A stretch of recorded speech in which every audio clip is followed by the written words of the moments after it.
Ok, donc Merci.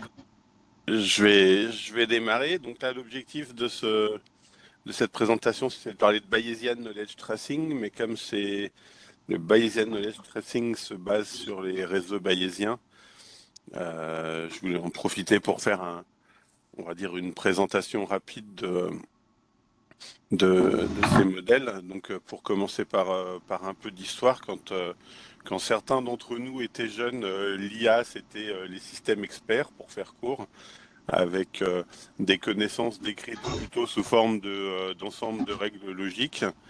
Et une fois que ces connaissances étaient formalisées, on pouvait les manipuler en posant des questions au modèle à partir en gros, d'inférences logiques où on était capable de raisonner à partir d'un ensemble d'observations.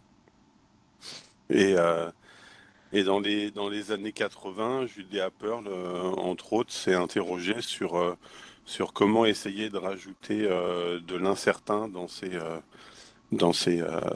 modèles à la fois de description des connaissances et de raisonnement.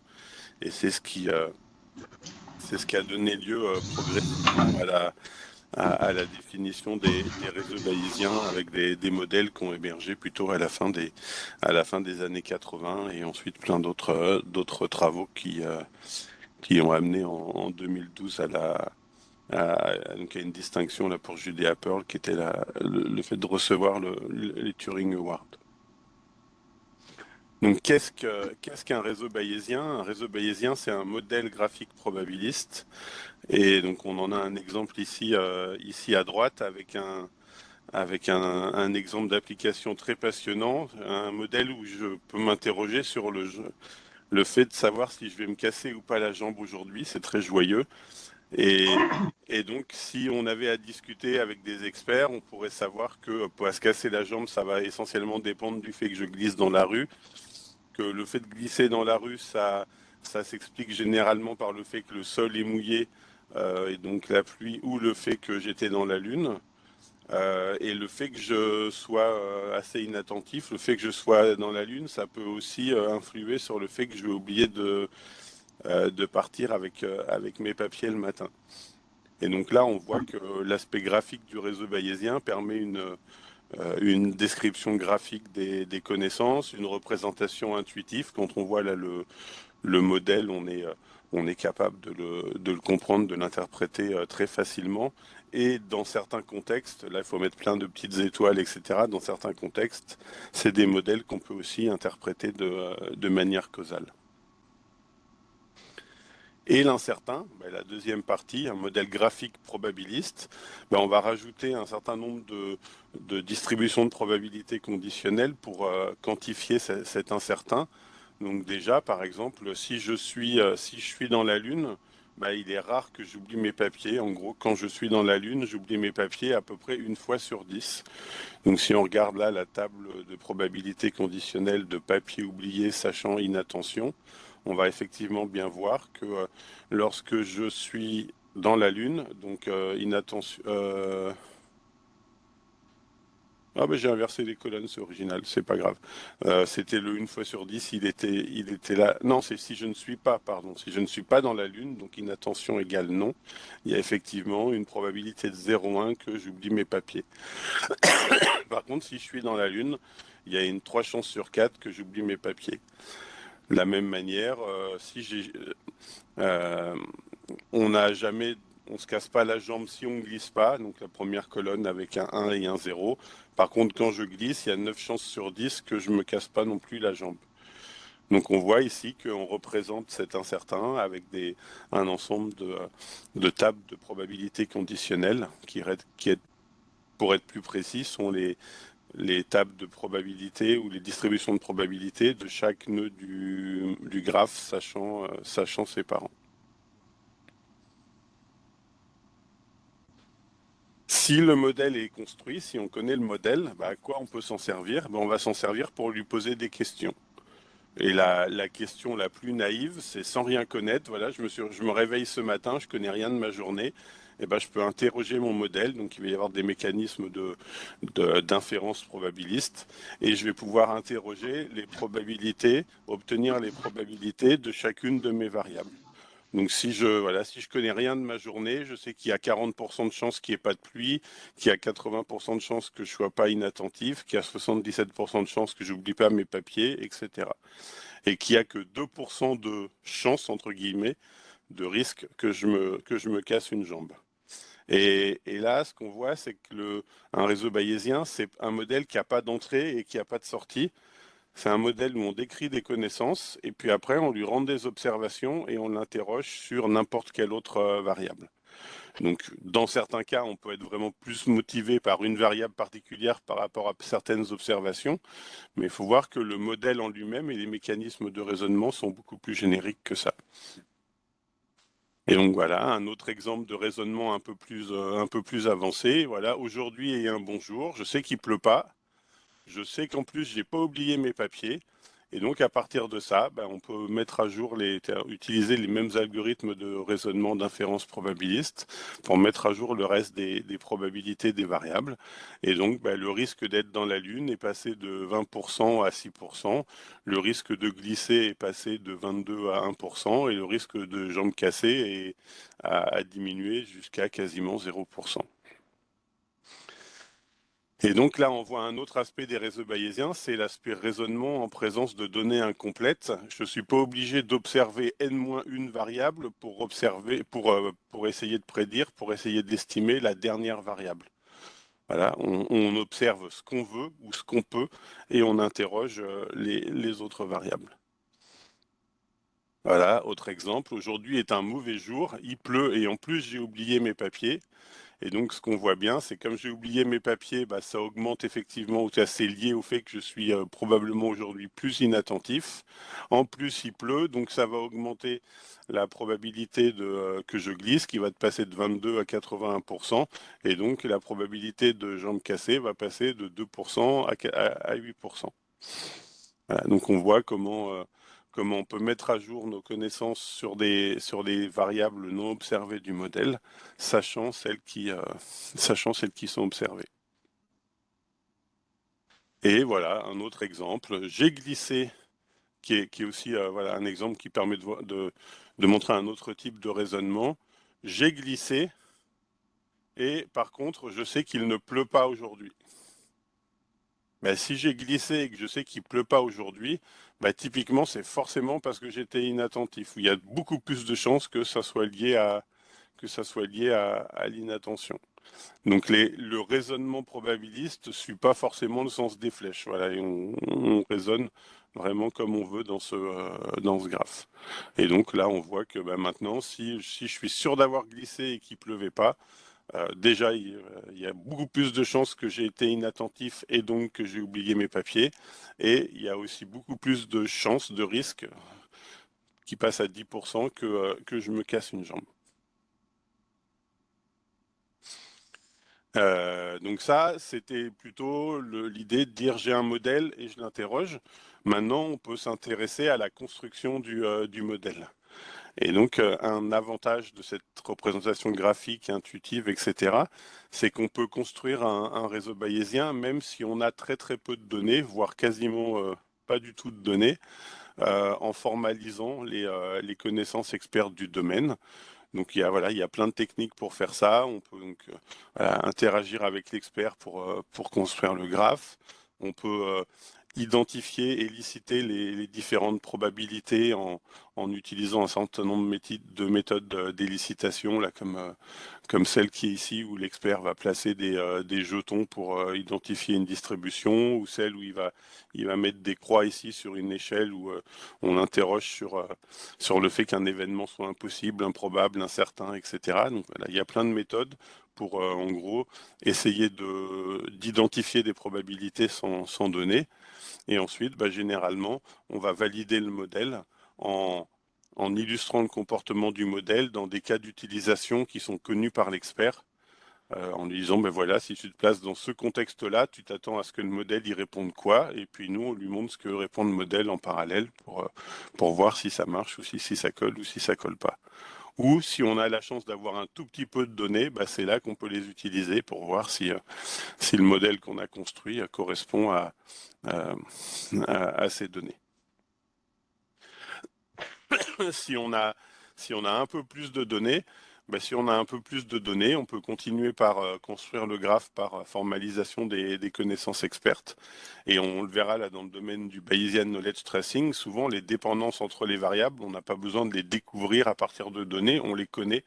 Le fait de dire que le résultat d'un exercice, il dépend du niveau de compétence de l'étudiant dans les domaines couverts par cet exercice, c'est quelque chose qui est évident et donc on n'a pas besoin de données pour découvrir ça.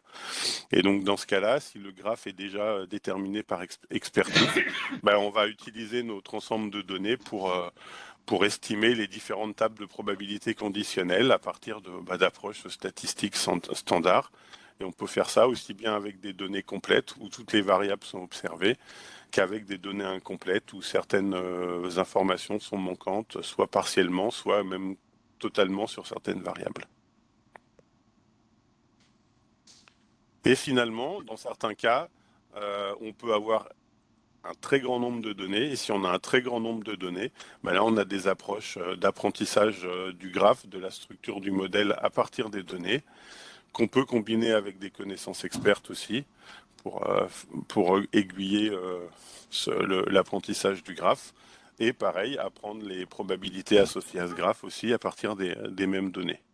Et à la fin, on va obtenir encore un modèle graphique qu'on va pouvoir continuer à montrer à l'expert et essayer d'interpréter. Ce qu'on aura obtenu sera tout sauf un modèle boîte noire. Et pour finir, je vérifie, oui, c'est pour finir là. Donc ces réseaux bayésiens, c'est vraiment, on va dire, des modèles de base qui ensuite ont été étendus pour traiter des problèmes de plus en plus complexes. Dans tout ce que je vous ai montré, il y avait des variables discrètes. Donc là, il y a des gens qui ont étendu ça avec un mélange variable discrète et continue, avec des modèles qui s'appellent les réseaux conditionnels gaussiens. Euh, on peut rajouter la notion de décision et de coût de décision, et on va obtenir des diagrammes d'influence. On peut rajouter des données séquentielles, ce qui va nous arriver, nous, avec le Bayesian Knowledge Tracing, et on va obtenir des réseaux bayésiens dynamiques. On peut même mélanger les deux, ce qui est décision et séquentiel, et on va obtenir des choses qui s'appellent les Markov Decision Process ou les POMDP, les Partially Observed Markov Decision Process. Euh, on peut travailler à partir de fichiers de log où là je vais plutôt avoir le fait qu'à telle heure il s'est passé tel événement et on va avoir des modèles qui sont un peu plus voilà, qui s'éloignent un peu mais qui s'appellent ces modèles graphiques d'événements là comme celui qui est en bas à droite. On peut travailler, voilà, et puis ça continue. On peut travailler avec des données structurées plus complexes, des bases de données relationnelles, et on va avoir des modèles relationnels probabilistes, comme celui qui est là, ici, ou avec même des bases de données de graphes pour lesquelles les connaissances sont un peu plus, on dirait un peu moins, encore moins structurées, mais complexes quand même. Et là, on va avoir des modèles qui s'appellent des modèles entité-association probabilistes, qui ressemblent aussi beaucoup au modèle relationnel probabiliste. Voilà, donc dans des modèles de base voilà, qui représentent des connaissances de l'incertain avec lesquelles on peut raisonner, qu'on peut construire à partir d'expertise ou à partir de données et qui ensuite peuvent, en fonction des applications, être complexifiés à volonté pour traiter des situations de plus en plus complexes. Et donc j'en arrêterai là pour cette intro rapide au réseau bayésien. Donc je sais pas comment vous voulez qu'on s'organise. Est-ce que vous voulez qu'on pose des questions maintenant ou est-ce qu'on attend la fin? Parce que je vois qu'il y a une main levée. Il y a une main levée. Oh, salut Baptiste. Salut les amis, ça va? Est-ce que je la pose maintenant, Jean-Marie, ou tu préfères à la fin? Pas sûr que je m'en rappelle à la fin, c'est le piège. Alors pose la question. Ok, merci Philippe pour cette présentation. Je crois que c'est la première fois que j'ai l'impression de comprendre aussi bien, donc très cool. Euh, du coup, deux questions naïves de ma compréhension, c'est pourquoi c'est pas beaucoup plus utilisé? Pourquoi on a beaucoup plus de brouillard et de buzz autour du deep learning et pas des réseaux bayésiens? Parce que les avantages que tu nous présentes me font dire que ça a l'air beaucoup mieux, non? Ou pas, il n'y a pas de jugement de valeur ou de classement, mais l'explicabilité semble, et puis l'expert aussi qui peut apporter une vision critique sur ce que prédit la machine, ça me paraît très cool. Et ouais, du coup, pourquoi ça n'a pas plus de place? Euh, Typiquement, quand tu as des données style des signaux très riches, des images, etc., et ce que tu veux, c'est trouver une classe associée à ce, donc faire de la classif ou de la régression. Donc quand tu as toujours les mêmes entrées observées et que tu veux prédire tout le temps la même sortie, bah, typiquement un modèle de type, on va dire, de type force brute, deep learning, etc., va être très très bon pour faire ça si tu as plein de données pour apprendre ce modèle. Ou D'accord. si tu peux te baser sur d'autres modèles qui ont été appris avec des données proches, etc. Donc quand tu cherches tout le temps à répondre à la même tâche euh, et que tu as beaucoup de données, etc., effectivement, et que ce qui t'intéresse, c'est uniquement la qualité de la prédiction, euh, bah, les approches, alors je vais dire bête et méchant, mais ça va paraître, voilà, les Là, il y a approches, du jugement de valeur, là, du coup. voilà, il y a du jugement de valeur. De toute façon, je suis biaisé. Ouais. J'ai fait une thèse qui mélangeait réseau bayésien et réseau de neurones, et après, je suis parti du côté non obscur de la force. Euh, non, mais voilà, ça c'est une blague. Mais oui, effectivement, euh, euh, le DIP, ça peut être très rapidement une grosse usine à gaz qui peut donner des très bons résultats. Et c'est devenu un peu l'approche par défaut dans plein de domaines. Mais effectivement, quand après tu veux un modèle qui est compréhensible ou quand tu veux impliquer un ou des experts dans la construction du modèle ou dans la compréhension du modèle, c'est beaucoup moins adapté. Entendu. Bah, du coup, ça répond en partie à la deuxième question. La deuxième, c'était en termes d'implémentation. Tu parlais justement de modèles déjà préentraînés côté deep learning ou des librairies très abouties, un peu usine à gaz, tout ça. On en est où côté réseau bayésien? Est-ce que il y a des implèmes dans plein de langages? Est-ce que c'est facile à prendre en main? Alors, dans plein de langages, non, il y a des librairies R ou Python ou MATLAB qui couvrent une partie des besoins. Il y a des outils payants. Il y en a même deux en France, un qui s'appelle Probiti et l'autre qui s'appelle Bayesian Lab, qui couvrent aussi une partie de ce qui est décrit ici. Et nous, là, dans l'équipe, on s'est appuyé sur une de ces librairies, donc qui est Probiti, qui est en C++, pour essayer progressivement de rajouter des choses qui manquaient dans Probiti, des choses liées à l'apprentissage, des choses liées aux données relationnelles, liées aux fichiers de log, etc.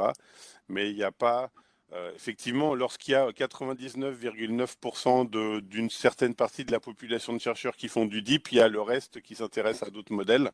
Et donc, proportionnellement, il y a aussi beaucoup moins d'outils disponibles ou beaucoup moins de force, euh, on va dire, disponibles pour faire avancer ces implémentations. Ouais, ce qui est tragique, c'est que tu te retrouves un peu dans les trucs un peu open source où, bah, comme c'est peu utilisé, il y a peu d'implèmes, du coup, ça fait que tu es peu utilisé, du coup, ce cercle-là ne s'arrête plus. Et bon, ok, entendu, ça répond parfaitement à ma question et je te remercie beaucoup. Alors, rien. Philippe, c'est Serge Garlati. Je peux te poser une question? Non, Non, tant pis alors. À l'occasion, En peut-être une autre fois. vas-y, mais je t'entends faiblement par contre. D'accord, je vais parler. Ça va mieux comme ça? Oui. Ok, parce que j'ai pas parlé très fort. En fait, donc, dans ce que tu disais tout à l'heure, la présentation des réseaux bayésiens, c'est qu'en gros, on peut faire du raisonnement avec peu de données, avec beaucoup aussi, mais avec peu de données. Et si là, enfin, l'idée, c'était d'avoir une sorte de comparaison, en tous les cas, si on peut le faire, entre des réseaux bayésiens et du few-shot learning, dont l'objet est effectivement de raisonner avec peu de données. Alors, tu Alors, je parles ne de sais pas si tu raisonner ou connais suffisamment. d'apprendre? Tu parles de Comment? raisonner ou de construire le Oui, modèle avec peu excuse-moi, de données? d'apprendre. Ouais. Excuse-moi, j'ai dit une connerie. Euh, bonne question. J'ai pas la réponse. À part le fait que le few shot learning, euh, comment dire, euh, un réseau bayésien, quand tu auras peu de données, tu vas réussir à le construire parce que tu vas impliquer un expert et tu vas Ouais, transformer les connaissances de l'expert. Dans le few shot learning, je suis pas sûr que tu utilises un expert. ouais, je sais pas, je connais pas suffisamment en fait. J'ai lu un peu Et dessus. voilà. Et de l'autre côté, dans le few shot learning, bah, c'est toujours le même type d'approche où tu veux tout le temps prédire la même variable à partir des mêmes entrées. D'accord. Donc, tu as un modèle voilà, où tu sais que si tu as n variables, tu auras n-1 qui sont des entrées et l'autre qui est la sortie. Et tu vas vraiment consacrer tous tes efforts à essayer de bien prédire cette sortie par rapport à ces n-1 entrées. Alors que ça, c'est pas forcément la philosophie d'un d'un réseau bayésien. Ok, merci.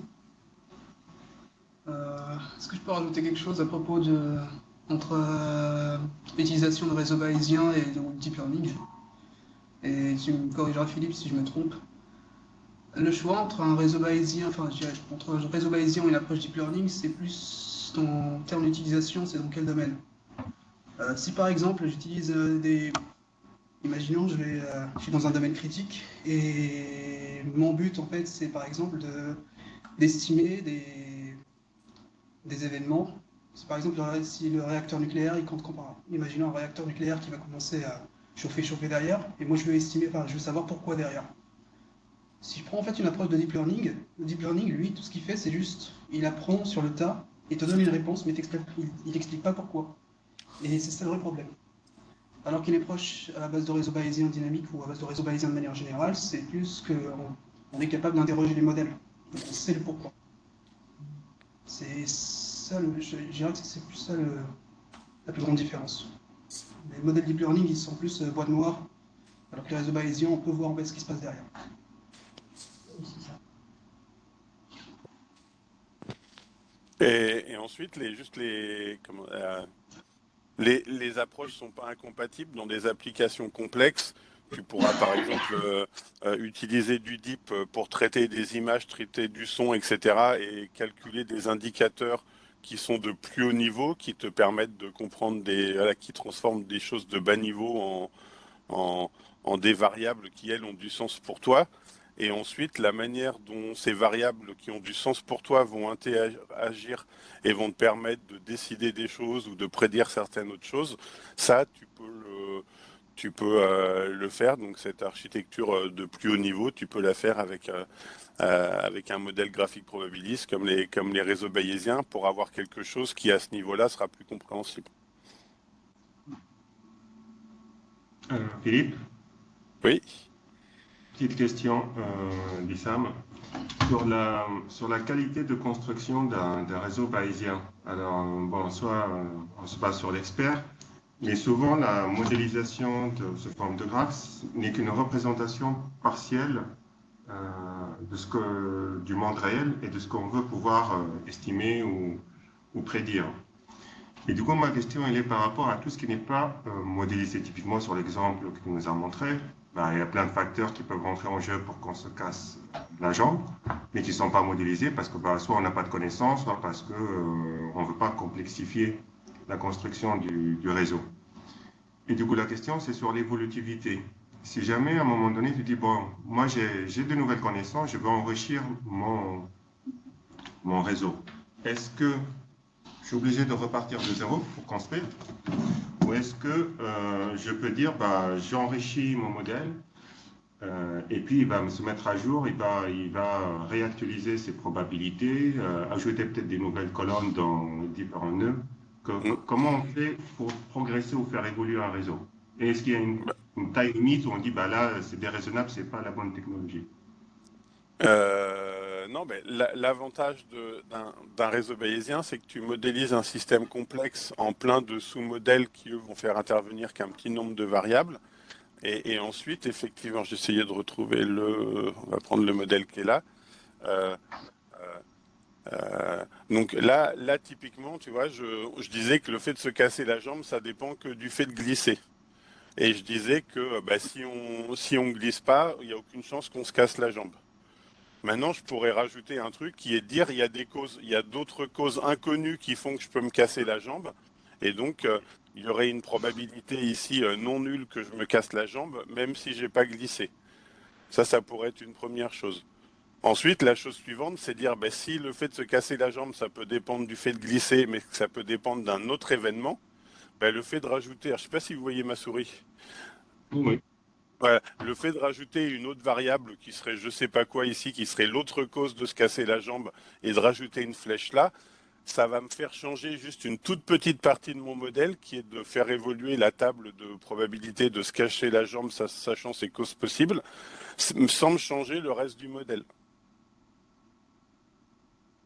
Et donc, effectivement, on va pouvoir, si on a envie, on va pouvoir enrichir, complexifier, rajouter des connaissances dans certaines parties du modèle, sans forcément que ça casse les autres parties du modèle. Et est-ce que là, on retombe pas sur des approches plutôt à base de fonctions de croyance où on peut mettre justement un poids sur le fait on ignore des choses? Est-ce qu'il y a une différence Euh, entre rajouter un cas, voilà, je sais qu'il y a quelque chose qui peut être la cause d'une conséquence, mais je ne sais pas ce que c'est, et rajouter un poids sur de l'ignorance.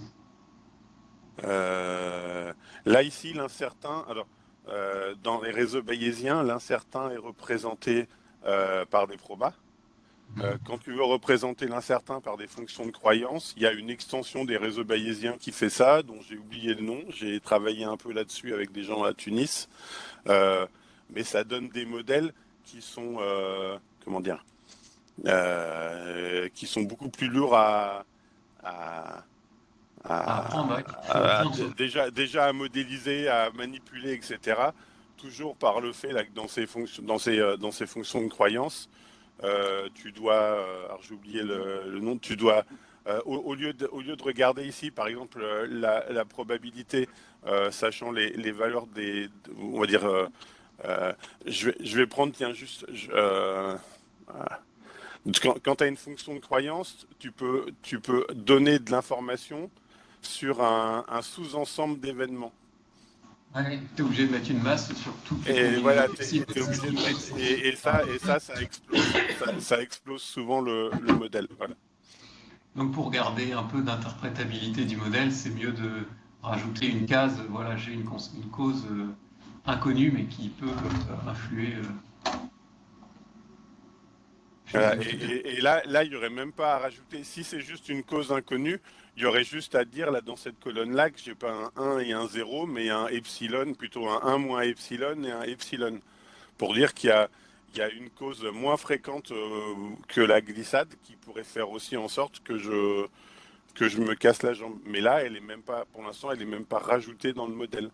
Si par contre, euh, j'identifie cet événement et que je suis capable de temps en temps de l'observer, ben, je peux rajouter la variable correspondante ici. Et si je rajoute cette variable, je sais qu'il va y avoir une flèche de cette variable vers jambe cassée. Et donc, je vais faire évoluer la table de probabilité qui va devenir la table de probabilité de jambe cassée, sachant ces différents parents. Et ensuite, bah, il y a certains moyens là, lorsqu'on a une variable qui dépend de différents effets, là, on a plein de moyens de décrire cette dépendance probabiliste, dont on va dire une astuce de modélisation qui permet de limiter un peu la taille de ces tables-là, qui s'appelle le noisy OR ou le noisy max, qui est quelque chose que Amine et qu'on utilise nous dans le Bayesian Knowledge Tracing, par exemple pour agréger des histoires de prérequis, mais on n'en parlera pas là, et que Amine utilise aussi dans le cadre de ses modèles. On s'autorise les boucles dans le réseau bayésien ou c'est interdit normalement? Euh, Interdit, hein. ça part. Un cycle est interdit dans un réseau bayésien classique. Si tu as un cycle, c'est que comment dire, c'est que tu modélises mal ton problème. Je vais prendre l'exemple, dire que l'aspirine, ça fait baisser la fièvre, donc tu aurais tendance à mettre une flèche de aspirine vers fièvre. Mais d'un autre côté, le fait d'avoir de la fièvre, ça fait prendre de l'aspirine. Donc tu aurais envie de mettre une flèche dans l'autre sens aussi. Et donc dès que tu as des cycles comme ça, bah, typiquement, c'est que tu as oublié de prendre en compte une information importante qui était le temps. Et dès que tu prends en compte le temps, et là on arrive après au réseau bayésien dynamique, tu casses ces cycles.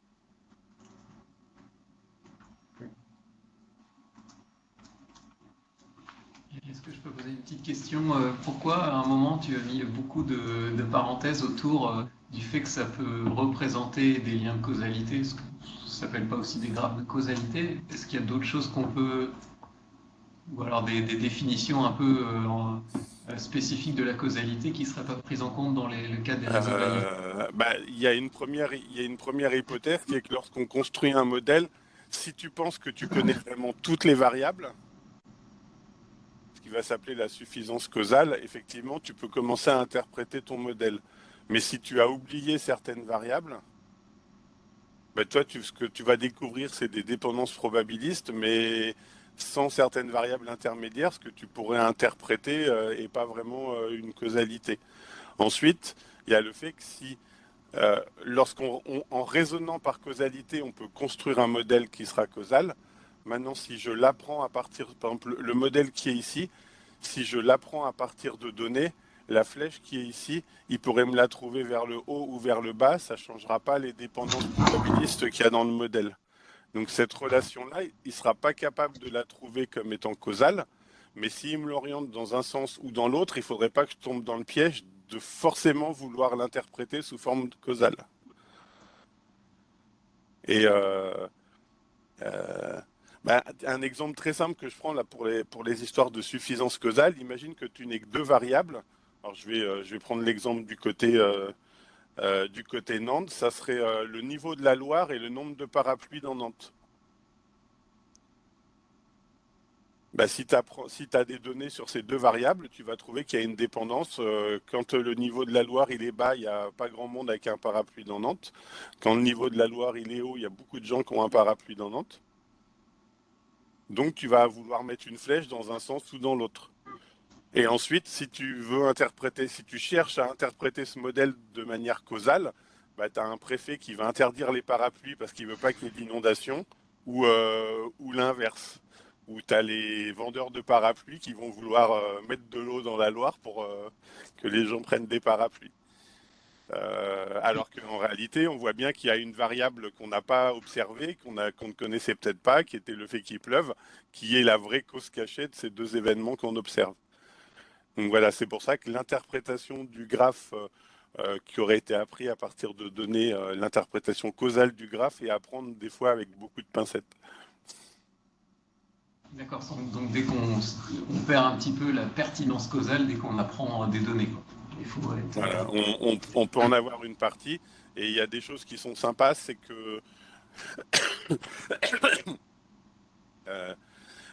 en gros, lorsqu'on apprend à partir de données et qu'on recherche à apprendre de la causalité, on peut apprendre avec ce qui s'appelle des données d'expérimentation, au lieu d'apprendre avec des données d'observation. C'est que tu forces le système. Par exemple, je pourrais dire, je force les gens à sortir avec leur parapluie et j'observe le niveau de la Loire. Et là, je vais m'apercevoir que la dépendance, elle n'est pas dans ce sens-là. Ou faire l'inverse, tu pourrais rajouter de l'eau dans la Loire et tu vas t'apercevoir ça ne change pas la proportion de gens qui prennent les parapluies. Mais c'est typiquement ce qui se fait en médecine avec j'ai oublié le nom, pardon? Avec les placebos? Voilà, avec ça, et ça, oui, après, je crois qu'il y a un autre nom, mais c'est voilà, avec toutes ces études expérimentales sur lesquelles on va agir sur certaines variables du système et regarder les autres. Et donc, lorsqu'on a ces données qu'on appelle des données d'expérimentation et pas des données d'observation, là, on peut tirer encore plus d'informations sur la causalité. Du coup, comment on s'assure que ce qu'on a modélisé ne contient pas ce type de, on va dire, d'erreur ou de mauvaise relation entre des nœuds? Euh, bah, euh, la seule chose que j'ai présentée comme utilisation du modal, du réseau, c'est l'inférence probabiliste. Donc, si tu l'interroges en tant que modèle probabiliste, le fait que la relation elle soit orientée dans un sens ou dans l'autre, qu'on se soit trompé sur la causalité, c'est pas grave, puisque les dépendances probabilistes, elles seront bonnes. Mais l'explicabilité ne serait pas bonne. Non, l'explicabilité ne serait pas bonne. Ou en tout cas, voilà, pour ces flèches-là, et c'est là qu'il y a des choses où on dit attention, cette flèche, elle pourrait changer de sens, c'est pas grave. Voilà. Ça va être compliqué après pour notre problématique de recherche. Sur l'explicabilité, si on ne modélise pas correctement les choses, comment on arrive à le percevoir? On va peut-être passer à la Oui, suite. Parce que si on s'arrête sur les réseaux bayésiens. non. Bon, en gros, je vois qu'il y avait encore plein de mains levées. Vous m'envoyez vos questions par mail et puis j'y réponds en off. Tu libères l'écran.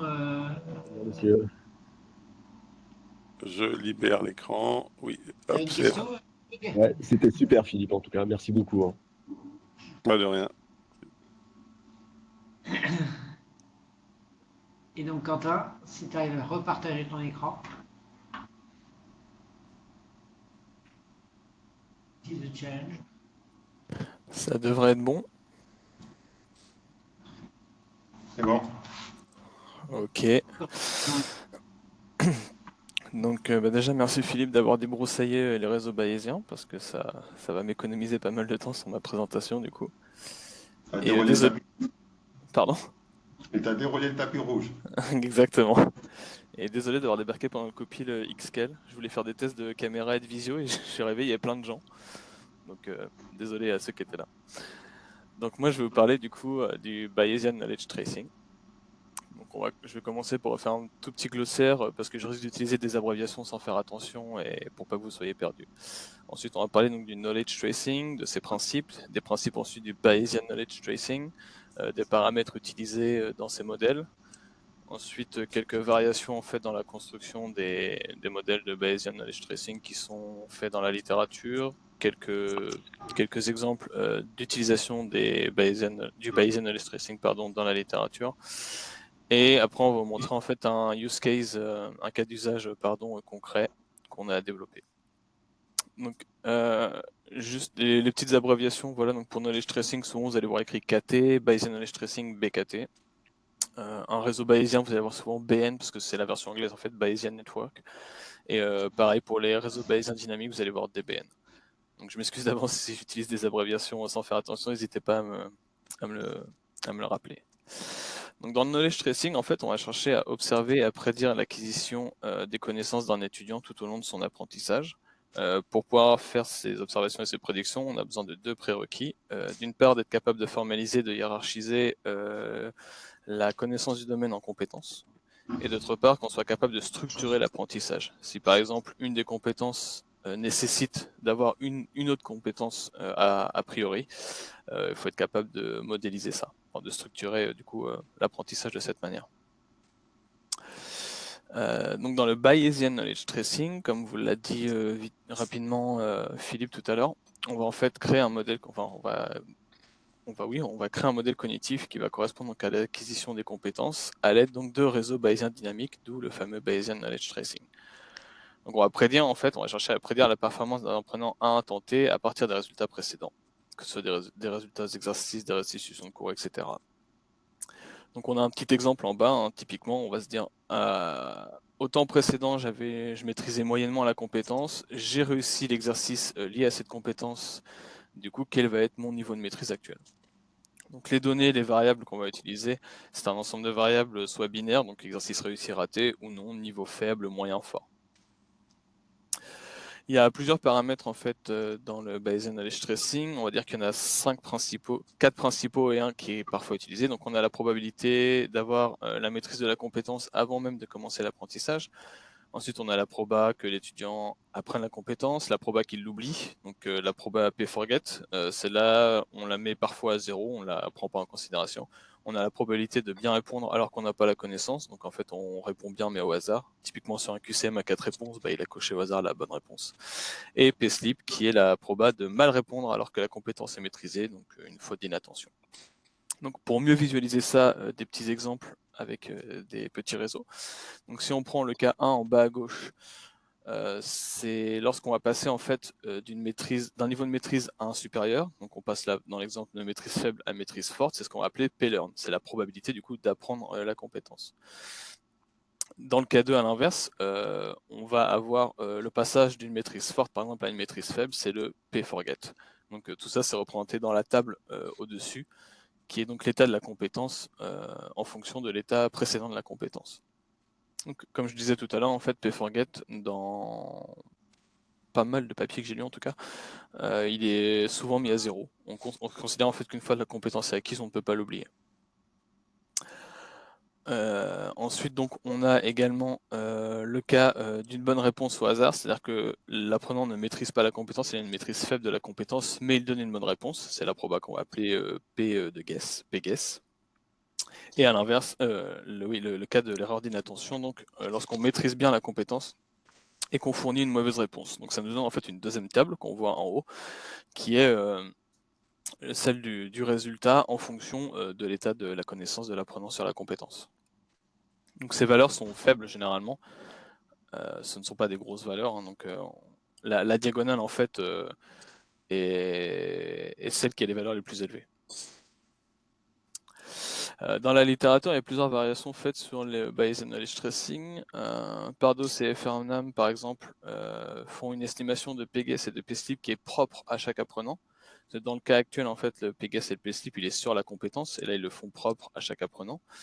On peut aussi avoir un a priori sur la connaissance au préalable et des probabilités différentes pour chaque apprenant. Le problème, en fait, d'essayer comme ça de personnaliser les paramètres de chaque étudiant, c'est que vous allez en fait avoir très vite une explosion en fait du nombre de paramètres. Si on est dans un cas à 10 compétences, donc à 5 paramètres par compétence, ça nous fait déjà 50 paramètres pour le réseau. Mais si après en fait on décide de les personnaliser pour chaque apprenant, on se retrouve à 50 fois le nombre d'apprenants. Donc on peut très vite avoir un ensemble démentiel de paramètres. On peut également intégrer la difficulté d'un exercice, c'est ce qu'on fait également toujours par DOS et Farnham, et on peut donc avoir des prérequis entre les compétences, c'est-à-dire la compétence B a besoin, l'étudiant a besoin de connaître la compétence A pour réussir à comprendre la compétence B et acquérir la compétence B. Dans la littérature, en fait, on peut voir notamment que le Bayesian Knowledge Tracing, ça peut être utilisé pour les recommandations de ressources pédagogiques. Donc on a par exemple un système de recommandation qui se base sur les votes des utilisateurs, les apprenants et les enseignants, et la similarité entre les ressources pédagogiques et le profil des apprenants. Un autre qui se base sur donc toujours la recommandation de ressources éducatives, cette fois qui va mixer en fait les données de systèmes de reco, de réseaux sociaux et de IH. Donc cette fois en fait on va proposer des recommandations basées sur les ressources populaires, les ressources utiles et les ressources récemment consultées. C'était juste un très très rapide tour pour montrer qu'on peut faire de la recommandation de ressources pédagogiques avec les Bayesian Knowledge Tracing. Donc maintenant, je vais passer dans le vif du sujet, c'est-à-dire un cas d'usage qu'on a développé. Donc la thématique, c'était l'apprentissage des mathématiques au collège, et donc on est dans une thématique d'une part de suivi de l'apprentissage et d'autre part de recommandation d'exercices. Donc on avait besoin d'avoir à la fois des compétences, des exercices associés à ces compétences et une échelle de qualification de la maîtrise de l'apprenant. Donc on s'est basé sur des ressources mises à disposition par le ministère de l'Éducation nationale, les ressources d'accompagnement du programme de mathématiques du cycle 4, pour avoir des données réelles en fait pour que notre cas soit pas utiliser des données jouées.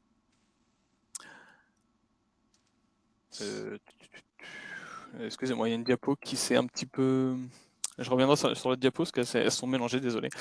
Donc, on a retenu 3 compétences dans ce document. La première, c'est utiliser les nombres. La deuxième, c'est utiliser le calcul littéral. La troisième, c'est la démarche scientifique. Ces 3 compétences sont supposées indépendantes dans notre cas d'utilisation, donc on n'a pas de prérequis entre les compétences. Pour le niveau de maîtrise, pareil, on s'est basé sur ce qui était proposé par l'Éducation nationale. Donc eux, ils ont un système à 4 niveaux de maîtrise: maîtrise insuffisante, fragile, satisfaisante et très bonne maîtrise. Mais Impacted voulait qu'on réduise ça à 2, donc maîtrise insuffisante ou maîtrise satisfaisante, très bonne maîtrise. En gros, on a fusionné les 2 premiers et les 2 derniers paliers de maîtrise. On a fait également plusieurs hypothèses pour ce cas d'usage. Le même niveau de difficulté était pour les 3 compétences, donc la probabilité d'apprendre, le p-learn, était le même pour les 3 compétences. On ne pouvait pas régresser, donc on a mis le p-forget à 0, donc on ne peut pas oublier une compétence dès qu'on l'a acquise, en tout cas on ne peut pas passer à un niveau de maîtrise inférieur. L'acquisition de la maîtrise était graduelle, c'est-à-dire que si on avait un système par exemple à 4 niveaux de compétences, si on est en niveau 1, on ne peut pas passer au niveau 3 directement, on fait d'abord 1, puis 2, puis 3, puis 4. Et la proba de passer d'un niveau de maîtrise à l'autre était la même pour tous les niveaux de maîtrise, pour simplifier nos tables. Mais donc ça nous donne la table qui est en bas à gauche, mais de toute façon, vu qu'on est sur un cas à 2 niveaux de maîtrise, la table est réduite et c'est celle en bas à droite. Donc on a tout simplement, pour passer du niveau 1 donc, au niveau 2, donc si SI est à 1, SI de T plus 1 est à 2, on a p-learn tout simplement, et ensuite on ne peut pas régresser, donc on a forcément une probabilité de rester au niveau de maîtrise 2 dès qu'on y est. Oui, donc ensuite, toujours à partir du document du ministère de l'Éducation nationale, on a retenu 8 exercices qui ont chacun un ou plusieurs compétences associées. Bon, je ne vais pas vous faire le détail. On avait 3 compétences. La compétence C1 est mobilisée 6 fois dans l'exercice, C2 3 fois et C3 3 fois aussi. Donc par exemple, si on regarde l'exercice 4, il mobilise C1 et C3 en même temps, l'exercice 5, C1 et C2, etc. Et je crois que c'est là que mes diapos se sont mélangés, désolé. On a également donc inventé 3 étudiants. Donc on a décidé de créer 3 profils d'étudiants avec chacun leur spécificité. Pierre, par exemple, il va avoir des difficultés avec la démarche scientifique. Donc si on regarde le tableau, pardon, est-ce que vous voyez ma souris sur l'écran? Oui. Ok. Donc, si on regarde Pierre, on a en fait ici les réponses qu'il va apporter à chaque exercice. Donc 1, c'est une mauvaise réponse, 2, c'est une bonne réponse. Donc Pierre, par exemple, typiquement, il a des difficultés avec la démarche scientifique, donc on voit que sur les questions qui mobilisent la compétence démarche scientifique, il répond mal à chaque fois. Paul, il a aucune difficulté particulière, donc bon, on va dire que c'est un schéma un peu classique. Au début, il fait des mauvaises réponses, puis après, il répond bien. Et Jacques, il a du mal avec la compétence C1 et C2, donc l'utilisation des nombres et le calcul littéral. Pardon. Donc on voit qu'il a beaucoup de mauvaises réponses.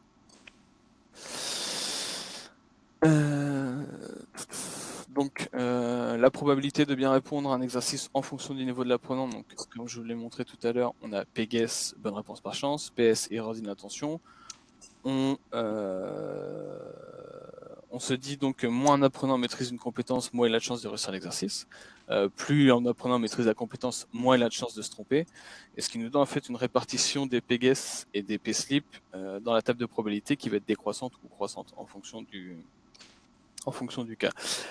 Encore une fois, de toute façon, ça c'était le cas théorique. Vu qu'on a dû réduire le cas donc à 2 niveaux de maîtrise toujours, on se retrouve donc avec la table du bas, qui est la table typique que je vous ai montré tout à l'heure. Donc, voilà, si l'étudiant, donc si la compétence est niveau 1 et que l'étudiant fait une bonne réponse, donc niveau 2, on voit que c'est la probabilité donc de répondre par chance. Et à l'inverse, si l'étudiant a un bon niveau de maîtrise, donc 2, et qu'il répond mal à l'exercice, c'est la probabilité PSlip, donc l'erreur d'inattention. Maintenant, je vais vous montrer donc les résultats du premier cas, qui était donc la réalisation des exercices dans l'ordre. C'est-à-dire qu'on prenait tous les exercices. Oups, pardon, j'appuie sur mon clavier. On a pris tous les exercices, les 8 exercices, on les a fait passer dans l'ordre aux étudiants. Donc comment on va lire ces tableaux? Donc si on prend la zone du milieu, là c'est le coloré, toute jolie, ça correspond au niveau de maîtrise d'une compétence au cours du temps. Donc plus on est vers le bleu foncé, plus c'est bas, plus on est proche de 0, plus on est vers le jaune clair, plus c'est 1. Donc chaque ligne va correspondre à une compétence. Donc là on a nombre en première ligne, calcul littéral en deuxième ligne, démarche scientifique en troisième ligne. Chaque colonne va correspondre à un exercice. Donc exercice 1, 2, 3, 4, etc. Avec les probabilités initiales ici. Donc les fameux les P0, pardon. Donc on avait P0 qui était à 5% pour nombre, 2% pour calcul littéral et 1% pour démarche scientifique. C'est pour ça que les trois en fait sont très sombres. Et au-dessus, on va voir donc les compétences mobilisées en couleur. Quand c'est gris, c'est que la compétence n'est pas mobilisée dans l'exercice. Un rond plein, c'est une bonne réponse. Un rond vide, c'est une mauvaise réponse. Donc si on prend le cas de Pierre sur la première compétence, il répond bien à la première question, le niveau de la compétence augmente. Il répond bien à la deuxième question, le niveau de compétence augmente encore. Il répond mal à l'exercice 3, le niveau de compétence diminue. Il répond bien, ça augmente, ça augmente. Il répond mal, ça diminue. Et vu que la compétence 1 n'est plus mobilisée dans le restant de l'exercice, ça ne bouge pas jusqu'à la fin. Pareil pour calcul littéral. Le niveau de compétence ne bouge pas tant que la compétence n'est pas mobilisée, vu qu'il n'y a toujours pas de prérequis. Mauvaise réponse au début, ça se voit sûrement pas sur les écrans, mais en gros, là, ça diminue par rapport à la valeur initiale, donc on est en dessous de 2%, et ensuite il répond bien, ça augmente, ça augmente. Et vu qu'il nous répond mal sur les exos mobilisant la compétence 3, ça ne bouge pas, ça reste bas. Bon, je ne vais pas faire le détail de tous les autres parce que ça se lit de la même manière. Donc, on est content parce que c'est assez cohérent comme résultat. Mais le cas qui nous intéressait, c'était surtout le cas 2, en fait, qui était la recommandation d'exercice. C'est-à-dire que cette fois, en fait, on va chercher à avoir un système qui permet de recommander un exercice à un apprenant en fonction de ses résultats. Donc, pour recommander un exercice, il faut un moyen de donner un score à cet exercice. Donc, il faut qu'on trouve des métriques. Donc, on a choisi deux métriques. L'une qui est le calcul du niveau moyen des compétences. C'est-à-dire qu'à chaque fois qu'on va faire passer un exercice, on va calculer le niveau moyen de ses compétences, donc la moyenne des trois compétences, ou le niveau de compétence le plus faible, c'est-à-dire la compétence qui aura le niveau le plus faible après avoir fait l'exercice. Donc il y a deux objectifs possibles, donc soit on améliore le niveau de compétence moyen ou le niveau de la compétence la plus faible. Donc on va chercher à proposer un exercice qui optimise une de ces deux métriques, qu'on a appelé donc PG min moyenne et PG min minimum. Donc je vais plutôt le dire en français parce que sinon ça va être un peu mêlant. Donc ce qu'on va faire, c'est qu'à chaque étape, on va simuler le passage de chaque exercice, de tous les exercices, et on va regarder celui qui va donc optimiser la métrique qui aura été choisie. Pour ça, donc, il faut qu'on propose en fait des observations ou pas d'ailleurs sur les résultats des exercices. Donc on a deux, on va appeler ça des noms, on a appelé ça des décideurs. On en a deux, on en a un qui est neutre, c'est-à-dire qu'on ne propose pas d'observation sur les résultats, c'est-à-dire que le réseau nous donne la proba au temps suivant sans avoir d'observation sur les résultats, on ne fait pas d'a priori sur ces résultats. Ou alors on a le décideur optimiste, on va dire que le résultat sera, l'étudiant va toujours systématiquement bien répondre aux questions.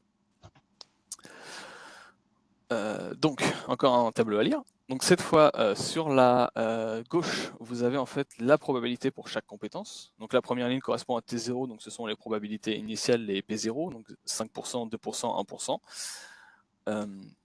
À chaque temps, en fait, vous avez le niveau de compétence réel qui va être, une fois qu'on aura choisi un exercice, donc à la ligne 2, dans les trois premières colonnes, on a le niveau de compétence réel après avoir fait l'exercice qui a été choisi, dans la T égale 2 après le deuxième exercice, etc.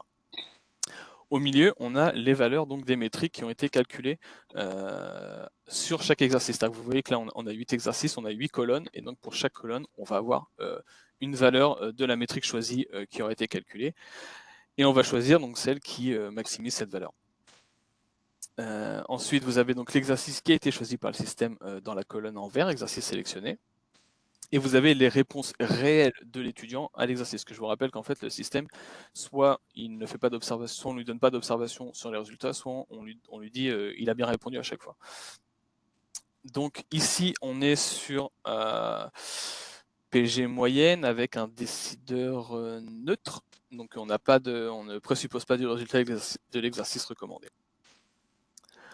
Donc au premier niveau, les valeurs en fait de PG moyenne sont toutes les mêmes vu qu'il n'y a pas on ne présuppose toujours pas donc du résultat.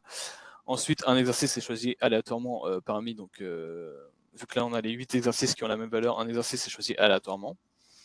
On passe donc ensuite les évidences de la réponse, enfin les observations de la réponse de l'étudiant à l'exercice. Donc là, on voit que c'était l'exercice 1 et qu'il avait bien répondu à A. On met à jour le réseau. On voit que la probabilité de A augmente à 33%. Les deux autres ne bougent pas car elles ne sont pas mobilisées.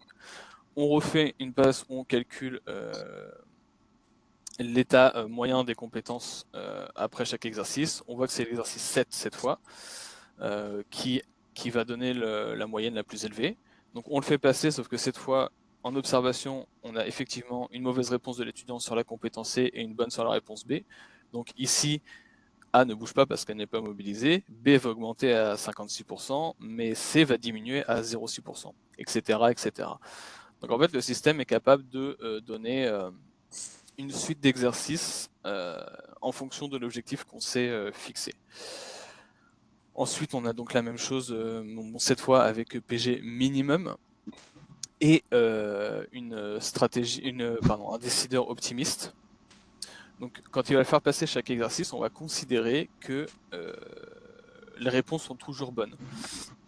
Donc cette fois ici, ce n'est plus le niveau moyen des compétences estimées, mais le niveau minimum des compétences estimées. Donc on voit que tous les exercices qui ne mobilisent pas C, 1, 2, 3, 5 et 6, le PG minimum, ça va être 0,01, qui est en fait la valeur de C. Après, on a les exercices qui mobilisent, donc le 8 et le 4 qui mobilisent... Le 8 mobilise... Oui, c'est ça, pardon, excusez-moi. Le 8 et le 4 vont mobiliser C, et dans le 4 va mobiliser A aussi. On se rend compte qu'on a un niveau de compétence qui est minimum qui reste à 0,02, donc qui correspond à B, qui n'est pas mobilisé dans ces deux exos. Et l'exo 7, qui mobilise B et C, nous donne un niveau de compétence minimum à 0,05, car il va mobiliser B et C, qui sont les deux valeurs les plus basses. Et vu qu'on est sur un décideur optimiste, le système prend en compte le fait que l'étudiant va bien répondre aux deux. Donc il choisit l'exercice 7, car c'est celui qui va donc donner le PG minimum le plus élevé. Et sauf que forcément, là, en observation, on lui a dit, vas-y, t'inquiète pas, c'est une bonne réponse pour tout, sauf qu'en fait, l'observation réelle, c'est que c'est une mauvaise réponse.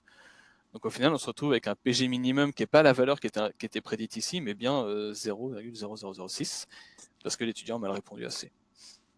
Donc en fait, quand on utilise le décideur optimiste, généralement, on a forcément des probas ici qui sont en moyenne plus basses que celles qui ont été estimées par la métrique. Donc, faut être conscient de cette, ce.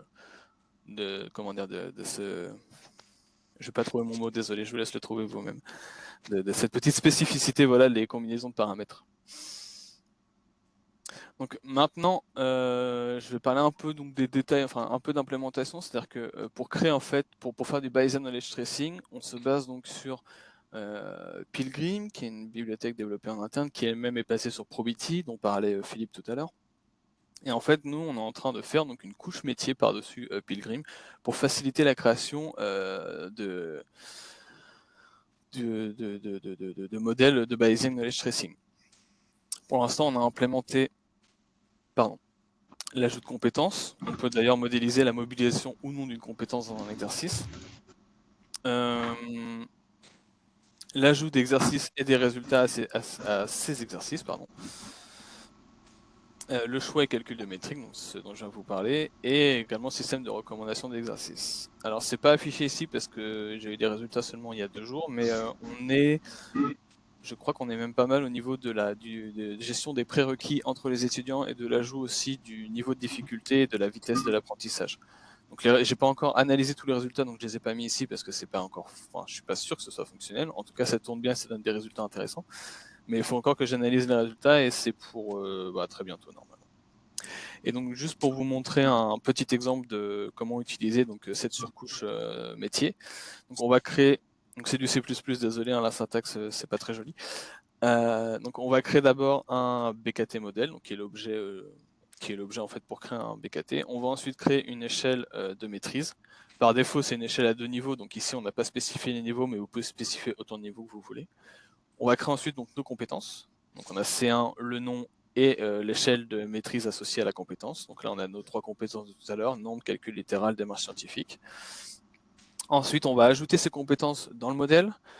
Donc on ajoute la compétence et les paramètres. Donc on a PGS, P0, PLearn, PSleep, PForget, donc l'oubli, la devinette, etc. Sachant que l'ordre ici est pas très logique, donc ça va être changé parce que bon bref, ce sont des détails d'implémentation, c'est pas important. Ensuite, on va créer nos exercices. À chaque exercice, on va lui assigner une ou plusieurs compétences. Donc là, on crée l'exercice 1, on lui dit la compétence 1 est mobilisée dans cet exercice, l'exo 2, la compétence 2, l'exo 3, la compétence 1 et 3. On va créer ensuite un étudiant et la liste d'exercices qu'il peut faire. On va associer le modèle à cet étudiant. On va choisir donc notre métrique. Donc ici, on a choisi PG minimum et notre décideur. Ici le décideur optimiste. Donc cette partie-là, vous pouvez la sauter parce que c'est pas intéressant. On va juste initier le modèle, mais tout le code en fait, ici c'est juste pour initier le modèle, donc c'est pas, faut pas prendre en compte ça. Ensuite, on va afficher une fois que le modèle est initialisé, on va afficher les probabilités initiales. Donc cette méthode en fait permet d'afficher toutes les probas de toutes les compétences, pas toutes les probas, mais seulement celles des compétences. Ensuite, on a une méthode en une ligne qui recommande un exercice, donc en fonction de nos deux paramètres, donc le décideur et la compétence. Ensuite, cette fois, on va donc créer une évaluation, c'est-à-dire qu'on va dire, on va lui dire ici, à l'exercice 2, il a mal répondu. Donc 1, je vous rappelle, 1 c'était mauvaise réponse, 2 c'était bonne réponse. Donc on va lui dire, voilà, exercice 2, mal répondu. On crée une évaluation d'exercice. Et ensuite, donc, on fait passer l'exercice à l'étudiant, donc l'exercice qui a été récupéré de la méthode recommandée exercice et l'évaluation qui va avec. Donc, ça met à jour notre modèle avec les évidences et ensuite on réaffiche les probas, le niveau de compétence des compétences. Et on fait ça autant de fois qu'on a d'exercices comme on veut. Donc, merci pour votre attention. Un petit peu de biblio, si jamais vous adorez la biblio. Rassurant, on va dire. Ok, merci. Donc là, il y a eu un flot de questions pour Philippe, donc j'imagine même pas le flot de questions sans voir à quel niveau on est arrivé à la Loire, mais qui va démarrer? Ah, Serge a été le plus rapide.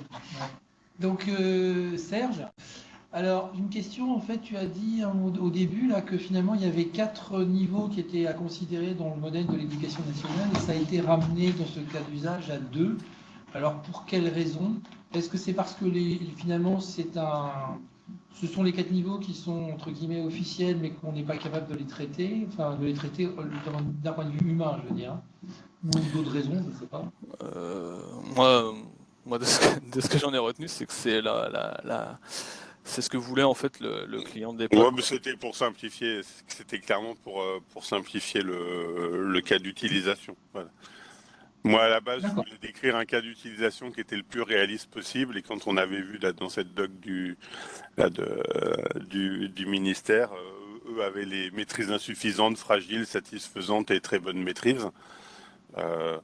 Et donc à la base, j'avais imaginé le modèle à partir de cette échelle d'évaluation pour être le plus réaliste possible. Mais après, quand tu regardes dans la littérature les exemples le plus simples de Bayesian Knowledge Tracing, t'as que 0 et 1, quoi, ou 1 ou 2 ici dans le transparent. Après, tu choisis si tu vas un peu beaucoup passionnément à la folie, tu peux choisir en gros l'échelle que tu veux, sachant qu'effectivement, plus l'échelle va être détaillée, plus le nombre de paramètres va augmenter. Ah, bien sûr, ouais. Non, parce qu'après, il y a aussi un autre truc, c'est qu'il peut y avoir une échelle, par exemple, à 4 ou 5 niveaux, mais il peut y avoir un problème, c'est que finalement, les êtres humains sont incapables de savoir vraiment, pour tel étudiant, qu'est-ce qu'on met ou qu'est-ce qu'on met pas. Ce qui fait qu'après, quand tu veux évaluer, que tu as décidé d'avoir tous les paramètres qu'il te faut, tu as des résultats, tu as fait ton super modèle, ok, mais si les gens en face, entre guillemets, ceux qui devraient utiliser ça, sont pas capables de savoir si c'est juste ou pas juste, c'est-à-dire de comprendre ce que ça veut dire derrière en termes de comportement de l'élève, bon, ça ne sert pas à grand-chose. C'est pour ça aussi qu'on s'est basé sur le cas du ministère de l'Éducation nationale, c'est on va dire on suppose qu'ils ont testé leur système, ils ont éprouvé leur système et ils savent que c'est compréhensible. Ça me fait En tout rire, cas, nous, ça on l'a va tous faire fait. rire certaines personnes. Ouais.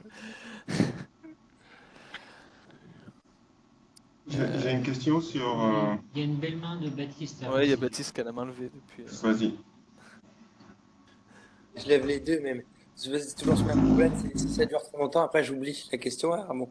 Merci Issam pour me laisser poser. Bref, merci encore. J'ai l'impression d'être intelligent ce matin, ça fait plaisir. Merci à tous les deux pour vos présentations, c'est très clair. J'essaie de réfléchir avec mes expériences à moi, parce que c'est celle que je comprends le mieux. Et moi, je fais des cours en ligne et notamment sur les bases de la programmation informatique. Donc, j'imagine assez bien comment représenter. Merci pour la partie implémentation à la fin qui me parle pas mal. Est-ce que vous pouvez nous donner des ordres de grandeur sur les temps qu'il faut si on commence à avoir, donc là par exemple, on est en train de monter un cours sur le langage MicroPython, donc c'est des activités, on en a, je dirais, une trentaine. On doit avoir même ordre de grandeur, non, un peu moins, une vingtaine de compétences. Est-ce que à l'issue d'une réalisation d'un étudiant et des modèles assez simples avec peu de niveau de maîtrise, voilà, est-ce qu'on peut donner une réponse dans des temps décents pour l'apprenant? Il finit son activité, il veut une proposition d'activité. Oui, alors justement, dans ce qu'on avait rendu pour ce projet-là, on avait fait une estimation effectivement du temps que prenait un tour entre guillemets à se faire. Alors pour l'estimation des compétences, donc c'était exactement ce cas-là. Donc c'était 3 compétences. Donc après, il faut voir quand on met à l'échelle en fait si ça reste si c'est linéaire ou pas en fait. Mais on avait moins d'une seconde pour l'estimation des compétences. On était à 0,2 secondes en gros. La mise à jour du système, la mise à jour du réseau, du modèle, pardon, pareil, c'était très rapide. Et donc pour une recommandation d'exercice suivant, on avait en médiane à peu près 5 secondes sur le début quand on avait beaucoup d'exercices. Alors je ne sais plus par contre si ces données-là, je les avais faites. Je crois qu'on avait fait un cas d'usage avec Philippe. On avait dit genre il y a 100 exercices, il y a Oui, là, c'est pas le 30 tout compétences. simple, Ah oui, non, oui, exactement. Là, en fait, on est dans un cas à 100 exercices, 30 compétences. 100 On a, exercices, 30 compétences. Et on est ouais, à donc 5 secondes. Ouais, c'est on est encore. D'où le 10 en secondes, médiane. d'où le Ouais. 10 ou 15 secondes au début, parce que tu vas aller calculer Ouais. tu vas simuler le fait que ton apprenant, il va faire les 100 exercices, quoi, Et en pour plus, savoir sur lequel serait ce, potentiellement le plus intéressant pour lui. Ah oui, mais on avait même rusé, ouais, on avait déjà optimisé des choses, mais ouais, c'est ouais, autre chose. on avait fait des petites optimisations. Par exemple, si le même ensemble de compétences était mobilisé par plusieurs exercices, on les fusionnait tous pour cette étape-là, et après on rechoisissait si par exemple c'était l'exercice choisi, on repiochait dans le sac en fait de ces exos-là pour reprendre. Mais d'ailleurs, je précise que si je dis pas de bêtises, ces tests-là ont même pas été faits sur la version des réseaux bayésiens dynamiques qu'on utilise maintenant, qui sont beaucoup plus rapides ceux qu'on utilise maintenant. Je crois que ceux-là c'était sur les réseaux classiques, pas sur le 1.5. Enfin, ça reste encore des détails d'implémentation, mais ça devrait même être beaucoup plus rapide avec ce qu'on utilise maintenant. Donc, ouais, la mise à l'échelle, en fait, elle est Donc pas c'est mal parce raisonnable. que, ouais, c'est raisonnable dans un cas d'utilisation Ouais, c'est concret. ce que j'allais dire. C'est entendable de voir un petit truc tourner. Il dit toulon à vous. Ah, j'allais Oui. poser une question, elle est en train de partir. Ah oui, c'est ça. Là, on est parti du fait que les compétences ne sont pas liées entre elles, ou du moins, c'est ce que j'ai compris. Qu'est-ce qui se passe, par exemple, alors je prends encore mon exemple, dans les prochains MOOC, là, on aborde les boucles de différentes manières, donc des boucles simples avec seulement une instruction dedans, après avec plusieurs instructions, et à la fin, on aborde les boucles imbriquées, donc une boucle qui contient une ou plusieurs boucles, et puis comme ça, blablabla, ça descend. Euh, je dis blablabla parce que c'est en Python, donc du coup, l'indentation fait que ça descend. Du coup, comment ça se passe dans ces cas-là? Est-ce que ça se représente aussi? Comment ça augmente la complexité? Alors oui, du coup, donc j'en ai parlé très vite fait à la fin parce que c'est ce que je suis en train de finir d'implémenter. Du coup, oui, effectivement, en fait, on a un lien qui se crée. Je sais pas si j'ai un exemple à vous. Je dois avoir un exemple à vous montrer en photo 2 secondes. Ça sera peut-être Ma plus super parlant. photo, c'est ça, non? Non, même pas. Non, j'en avais Bon, refait un peu. un plus propre. Ouais. Alors, je sais pas si on voit ici. Attendez, je vais C'est- repartager, parce que je crois que je partageais l'application et pas l'écran. Voilà. Donc en fait, dans le cas actuel, celui que je vous ai présenté, on a seulement cette variable trigger qui détermine si la compétence est mobilisée ou non. On a la compétence et on a la compétence au temps actuel ou au temps suivant. On a aussi le résultat de l'exercice, mais ici il n'est pas représenté. Donc maintenant, en fait, si on a une dépendance entre les compétences, ce qui va se passer, c'est qu'on va avoir... donc, Ouais, nous, je suis pas sûr de toutes tes flèches là dans le graphe. Non, je crois qu'en plus c'est les anciennes celles-là, donc c'est l'ancien. Ouais, donc ça peut être confusant. Attendez, j'essaie de voir si j'ai pas En effectivement... gros, non, remets ta table de proba qui donnait le paylearn. Juste ça, Attends, elle est où? Elle est là. dans tes transparents. En gros, Elle l'idée, c'est que est... quand il y a pas de Non. prérequis, en gros, la table qui est ici, qui est projetée ici, elle correspond, on va dire, à la vitesse à laquelle tu apprends une compétence lorsque tu la mobilises. Mm. Et l'idée, c'est de dire que si maintenant il y a un ou plusieurs prérequis, on peut calculer une sorte de maîtrise des prérequis, et que cette maîtrise des prérequis, elle va nous donner plusieurs vitesses d'apprentissage. Si cette valeur paylearn, c'est la vitesse d'apprentissage, en gros, on calcule une sorte on agrège le niveau de prérequis. Et si les prérequis ils sont maîtrisés faiblement, eh ben, ça va être une vitesse d'apprentissage lente. S'ils sont maîtrisés moyennement, ça va être une vitesse d'apprentissage plus rapide, etc. Ouais, alors ce qui Pour te donner l'intuition du modèle. Ouais. Et c'est là qu'on a rajouté en plus, là, pour ce que nous avait demandé Amine, qui était la difficulté de l'exercice. Et l'idée, c'était de dire que lorsque l'exercice il était difficile, eh ben, la vitesse d'apprentissage, d'acquisition de la compétence allait aussi ralentir. Ouais, bien sûr. Ce que je note quand même, enfin, ou une intuition comme ça, c'est que si jamais on commence à avoir des niveaux de maîtrise qui commencent à être nombreux et qu'on rajoute une personnalisation et pourquoi pas des prérequis entre les compétences, ben, on va plus être dans des temps raisonnables assez vite le jeu. Bah, Ouais, on fera- comment dire? Je pense que le, l'augmentation du temps de calcul va pas être si grand que ça, dans le sens où tu as rarement toutes les compétences qui sont prérequis de toutes les autres. Donc tu vas raison. avoir que des petits blocs. Et là, clairement, je pense pas que nous, on va, là, dès qu'on aura fini de valider cette implémentation où il y a les difficultés et les compétences, on pourra s'amuser à refaire le même benchmark qu'on avait fait avec 100 exercices, je sais plus combien, 30 étudiants. On rajoutera un certain nombre de compétences et on pourra refaire le même benchmark pour montrer des temps de calcul. Voilà.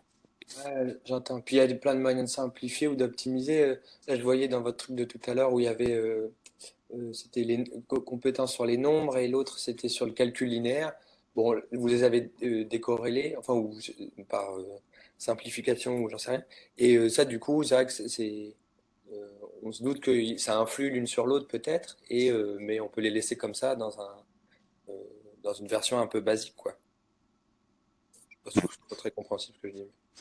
Si, si. Bon, très cool, merci beaucoup, ça répond parfaitement.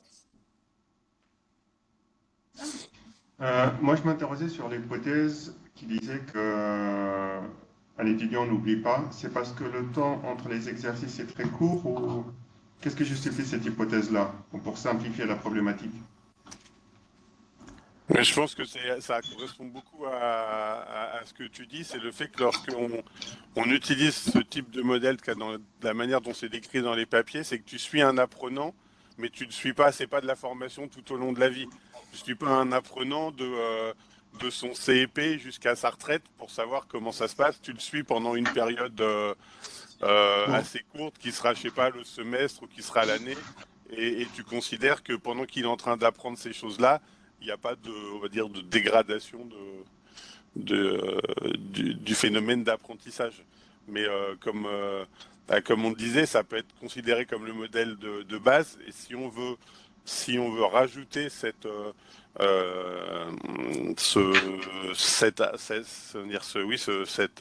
désapprentissage, je ne sais pas si c'est le mot correct, si on veut rajouter ça, c'est uniquement nous changer une proba par une autre.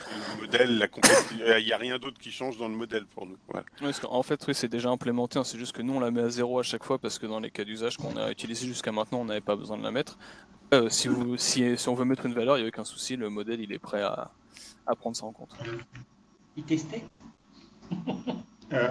Après, il y avait. Bon, alors, sur les exercices, il y a un lien par rapport à la compétence, mais il y a aussi peut-être. Enfin, je ne sais pas si. Bon, ça prouve que ça fonctionne. Mais souvent, un des problèmes sur la compétence, je ne sais plus, la 3, là, qui était résoudre des problèmes, c'est ça? Ou démarche Oui, la scientifique. démarche scientifique. Ouais. Et, ce qui pose, et je pense qu'on pouvait le voir sur un des exemples typiques, c'est que le gars, il peut réussir un exercice, en rater un autre, le réussir, en rater un autre. Et le problème, dans ce cas-là, je ne sais pas ce que peut dire le réseau bayésien, mais ça peut être un facteur qui est la similarité entre exercices, qui peut être un paramètre qui joue pas mal sur quand on a deux exercices qui sont similaires, la personne, l'apprenant, bah, il arrive à se débrouiller, mais dès qu'on change quelque chose dans la structure de l'exercice, dans la démarche à appliquer, bah là, il rate son exercice. Ouais, alors ça pour moi c'est un enrichissement qui est pas dans le modèle mais qui est bien du coup dans les exercices qui sont utilisés. Enfin, le système global pourrait effectivement prendre en compte une similitude entre exercices qui devra être mise a priori par l'expert, enfin par l'enseignant. Après, c'est pas une. Bah, pour moi, on l'a, on pourrait le représenter avec la difficulté. On pourrait dire que la difficulté d'un exercice, elle est aussi liée au fait qu'on a déjà vu un exercice similaire avant. Ah, ouais. Et moduler la vitesse d'acquisition de la compétence par rapport à cette difficulté. Donc tout ça, c'est des choses qui pourraient être prises en compte dans le modèle tel qu'on est en train de le construire, parce que typiquement ces histoires de difficultés, ces histoires. Un autre exemple tout bête, quand on regarde les articles qui parlent de Bayesian Knowledge Tracing, pour eux l'hypothèse c'est de dire que l'apprenant à chaque itération, à chaque pas de temps, il fait des exercices qui vont mobiliser toutes les compétences. Alors que nous, dès qu'on s'est concentré sur le premier cas d'usage, ben, les exercices, ils mobilisaient pas toutes les compétences. Et donc, il a fallu qu'on améliore un peu le modèle avec la notion de trigger. Et puis, au fur et à mesure, entre le modèle BQT tel qu'il est écrit dans les articles et celui qu'il faut vraiment mettre en œuvre dans la vraie vie, il y a plein d'améliorations, il y a plein de choses à faire, voilà, à prendre en compte, qu'on essaie progressivement de rajouter dans cette couche métier, là, au fur et à mesure qu'on découvre ses besoins. Voilà.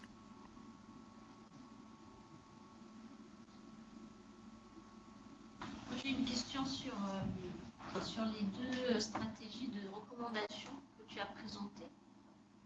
Une appelée optimiste et puis l'autre selon Pegues. Ouais, neutre. Ouais, et j'avais pas bien saisi la différence entre les deux stratégies. Ouais, tu veux, vas-y, Quentin. En gros, dans le. Donc en fait pour recommander un exercice, on va faire passer au réseau, on va lui faire passer tous les exercices, on va lui faire calculer en fait les probabilités de maîtrise de compétences à la sortie de chaque exercice. En fait, qu'est-ce qui va conditionner en fait l'évolution du niveau de maîtrise de compétences? Entre autres, ça va être l'état de la compétence au temps précédent et aussi le résultat à l'exercice. Donc ici, on a choisi d'avoir deux types d'observations possibles. Soit parce qu'en fait, on peut pas lui donner la vraie réponse de l'étudiant, parce que nous, en fait, la vraie réponse de l'étudiant dans nos cas d'usage, on l'a parce que voilà, il nous fallait des données de test. Mais dans la réalité, en fait, on n'a pas la réponse de l'étudiant avant qu'il ait fait l'exercice, ce qui est normal. Donc en fait, il faut qu'on décide en fait d'une stratégie à adopter pour que dans les observations en fait qu'on va donner au réseau. Donc d'une part, on s'est dit, on lui donne pas d'observation sur le résultat, donc ce qui est le plus proche entre guillemets du cas de la réalité des choses. En fait, on ne sait pas le résultat que va donner l'étudiant, donc il fait ses estimations sans avoir d'observation sur le résultat à l'exercice. Et dans l'autre cas, on va dire que l'étudiant a bien répondu à l'exercice, a bien répondu à l'exercice, quelle que soit sa réponse réelle ensuite.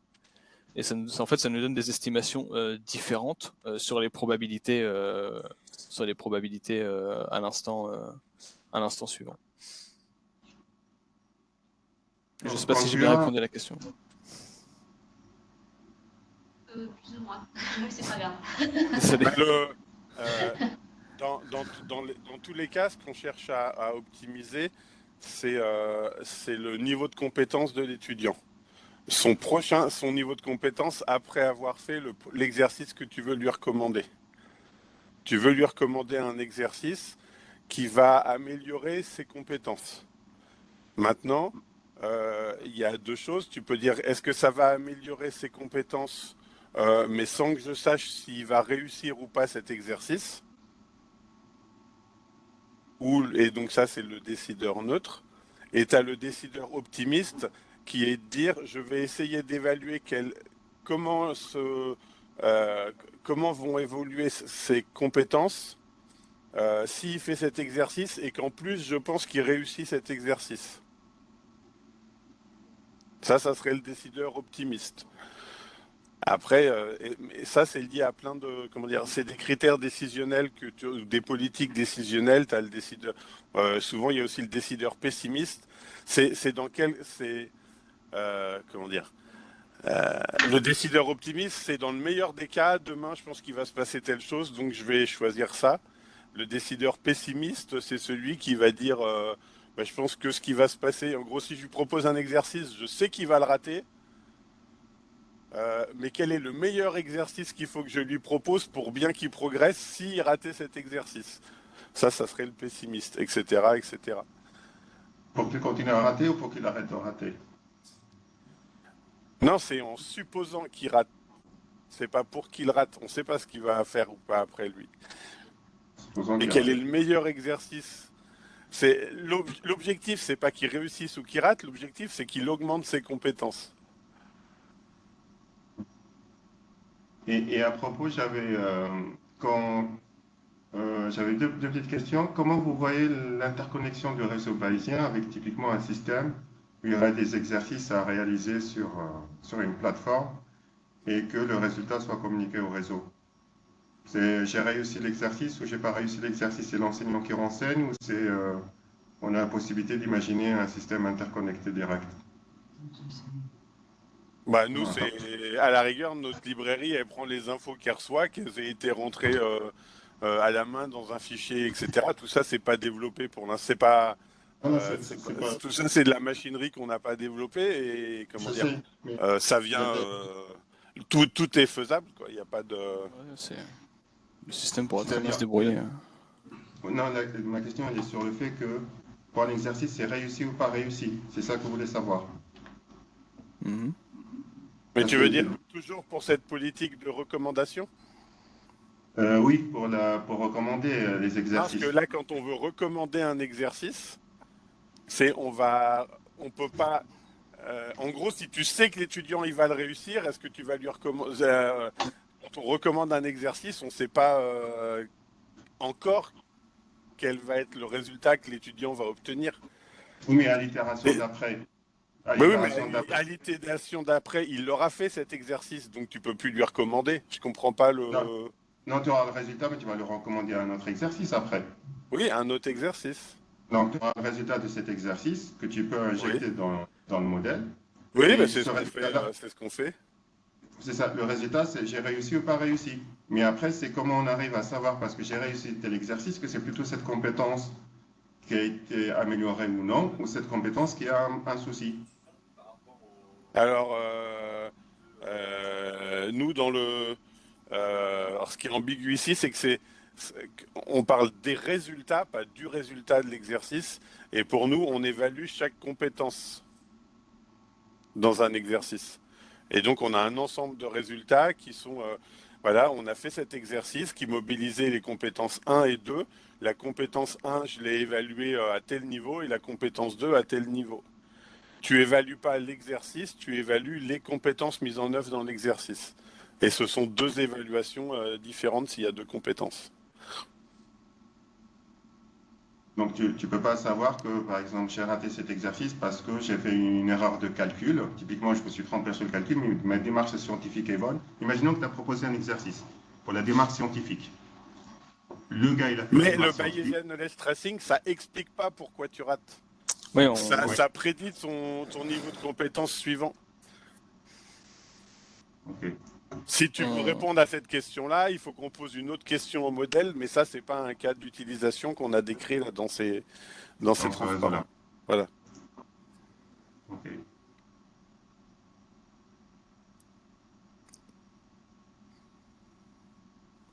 Philippe, tu disais tout à l'heure par rapport aux prérequis que le pillar ne va changer de valeur en fonction. Tu vas associer, tu ne vas pas associer le même paiement à chaque Alors ça, compétence. je vais pas associer la même matrice de ce que j'appelle la matrice de transition qui me donne la proba de la compétence, sachant la valeur précédente de la compétence ou le niveau précédent de la compétence. C'est cette matrice-là qui sera pas la même en fonction de la vitesse d'acquisition de la compétence qui, elle, dépend de plein d'autres variables. Mais c'est quelque chose qu'on n'a pas décrit là dans les transparents, donc c'est plus compliqué à te... euh,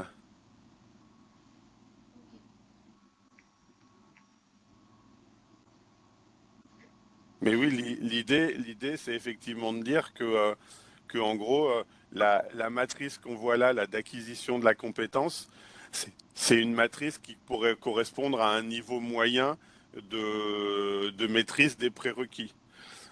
Si maintenant tu es à un niveau, tu maîtrises les prérequis de façon beaucoup plus importante, et ben quand tu es en insuffisant, tu vas peut-être à l'instant suivant, tu vas peut-être aller plus vite en fragile ou en satisfaisant.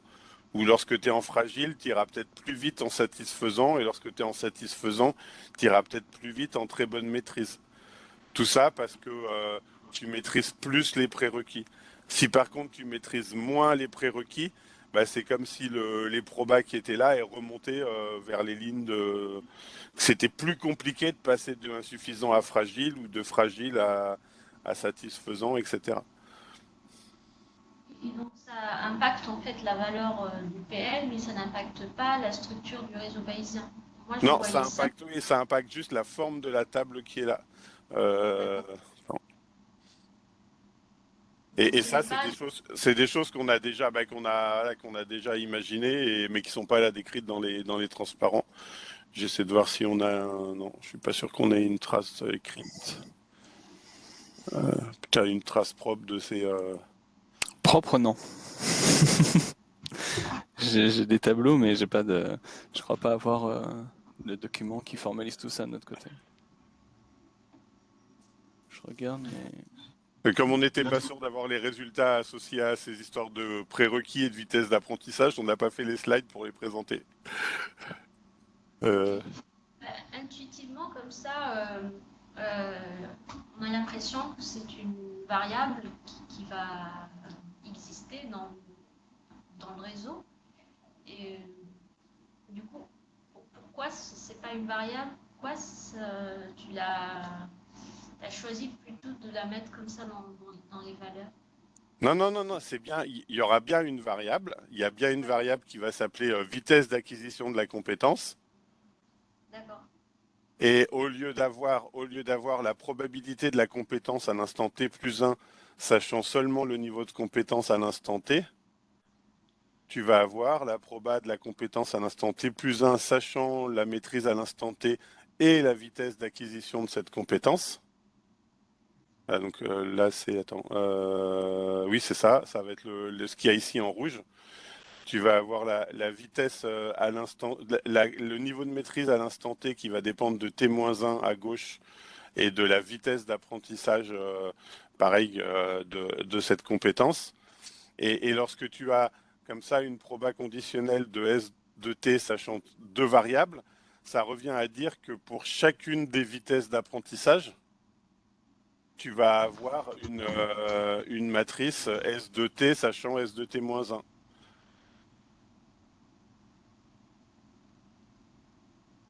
Et donc, ça revient à dire que tu vas avoir une matrice d'acquisition des compétences pour une vitesse d'apprentissage lente, moyenne ou rapide. Et donc, au lieu d'avoir juste une seule matrice, comme on le montrait nous là avec le pLearn, tu auras un ensemble de matrices, mais cet ensemble de matrices, elle peut avoir le même paramètre pLearn, mais il ne sera pas utilisé de la même manière. D'accord. Et l'avantage de rajouter cette vitesse d'acquisition de la compétence, ça nous permet de prendre en compte après plein de phénomènes externes.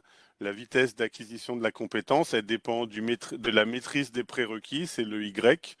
Elle dépend du fait qu'on ait fait ou pas l'exercice, le fameux trigger. Parce que si on n'a pas fait l'exercice, ben, ça va neutraliser son apprentissage. Enfin, si on n'a pas mobilisé cette compétence, pardon, ben, ça va neutraliser son apprentissage. Et, la D, ça va être la difficulté de l'exercice. Si on fait un exercice difficile, et ben la vitesse, elle sera plus lente que si on a fait un exercice facile. De mémoire, voilà. Et si au fur et à mesure des échanges là, par rapport aux applications sur lesquelles on travaille, on s'aperçoit qu'il y a encore un autre facteur qui pourrait influer sur ce processus, et ben, ça nous reviendrait nous juste à rajouter une autre variable qui influe sur cette vitesse. Ok, donc le trigger te représente le fait d'avoir ou pas fait l'exercice.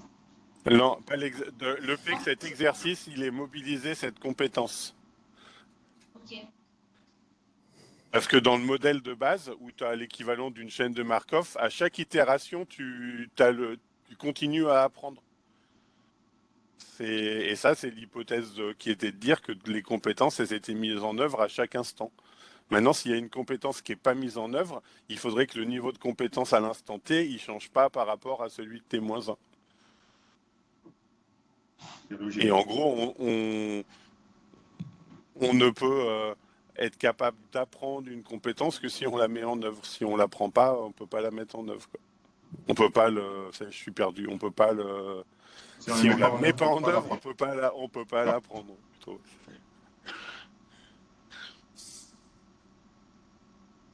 Moi, j'avais une question sur la stratégie de recommandation. Où est-ce qu'elle est modélisée? Elle est pas. La recommandation, elle utilise le modèle. Elle utilise le modèle, mais elle n'est pas dans le modèle. Elle n'est pas dans le modèle. Non. On utilise le modèle pour simuler comment évolueraient les compétences de l'étudiant s'il faisait cet exercice.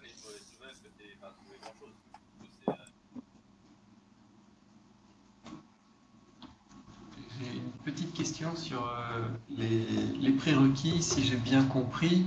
Le niveau de maîtrise des prérequis, imaginons qu'on soit dans le cas d'une compétence qui dépend de plusieurs autres compétences, pas qu'une seule.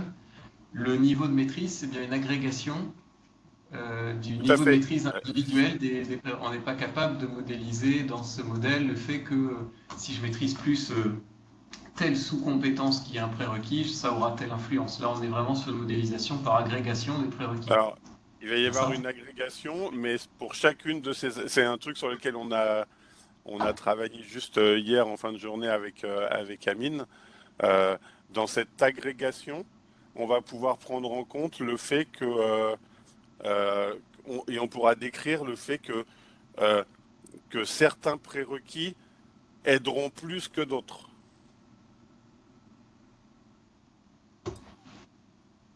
Donc ça sera, c'est descriptible. Non, on peut le décrire avec la solution qui est mise en œuvre. Ça risque d'exploser un peu le modèle parce que ça voudrait dire qu'il faudra peut-être aussi quantifier toute combinaison en fait de prérequis. L'astuce de modélisation là, que j'ai évoqué très très rapidement, dont j'ai juste cité le nom tout à l'heure, qui était un agrégateur de type Noisy Max, c'est quelque chose qui justement considère juste que on considère que chacun des prérequis a un effet indépendant des autres, qui ne peuvent pas se contrecarrer ou s'annuler, etc. D'accord. Sinon, effectivement, il faudrait s'amuser à modéliser toutes les combinaisons possibles d'influence de prérequis. Mais là, en plus, il y avait des choses qui semblaient assez, comment dire, assez logiques, du genre, il n'y a pas des... euh, on imaginait mal le fait de maîtriser un prérequis et un deuxième prérequis, ça fasse qu'on apprenne moins vite que si on avait maîtrisé chacun des deux séparément. Que ça Ah fasse, oui, non. donc, et là, on tombe dans les propriétés déjà un peu face simple en termes d'agrégation et,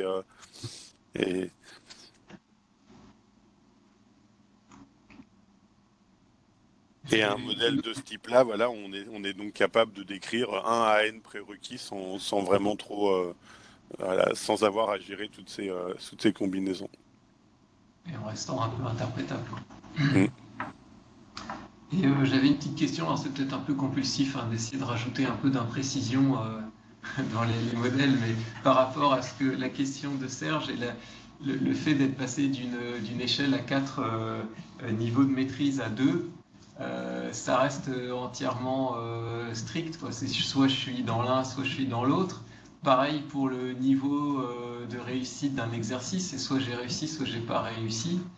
Est-ce que c'est si compliqué de prendre en compte un peu de gradualité, de dire je suis entre les deux ou j'ai réussi j'ai Bah, une note de 10 sur là, 10? clairement, c'était juste un exemple pour illustrer les choses. Nous, on est capable de faire tourner le même exemple avec le niveau de prérequis, le niveau de 30 compétence à graduations. 4 niveaux, ou à 3 niveaux, ou à Ouais. 18 Oui, niveaux. à Mais là, 18, à 30, ouais.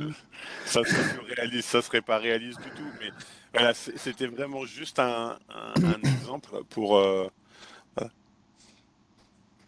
Ah, c'est vrai, c'était pas sur la granularité des échelles, c'était plutôt sur le côté imprécis, c'est de dire je suis Mm. entre le niveau insuffisant et le niveau fragile. En gros, je pense qu'il y a des gens comme Didier Dubois et Henri Pratt qui avaient travaillé sur des choses, je sais plus, c'était probabilité imprécise ou des choses comme ça, où on pouvait dire qu'en plus d'avoir la notion d'incertitude avec les probas, j'ai une transition un peu graduelle entre insuffisant et fragile. Je suis pas soit l'un, soit dans l'un, soit dans l'autre, je suis entre les deux.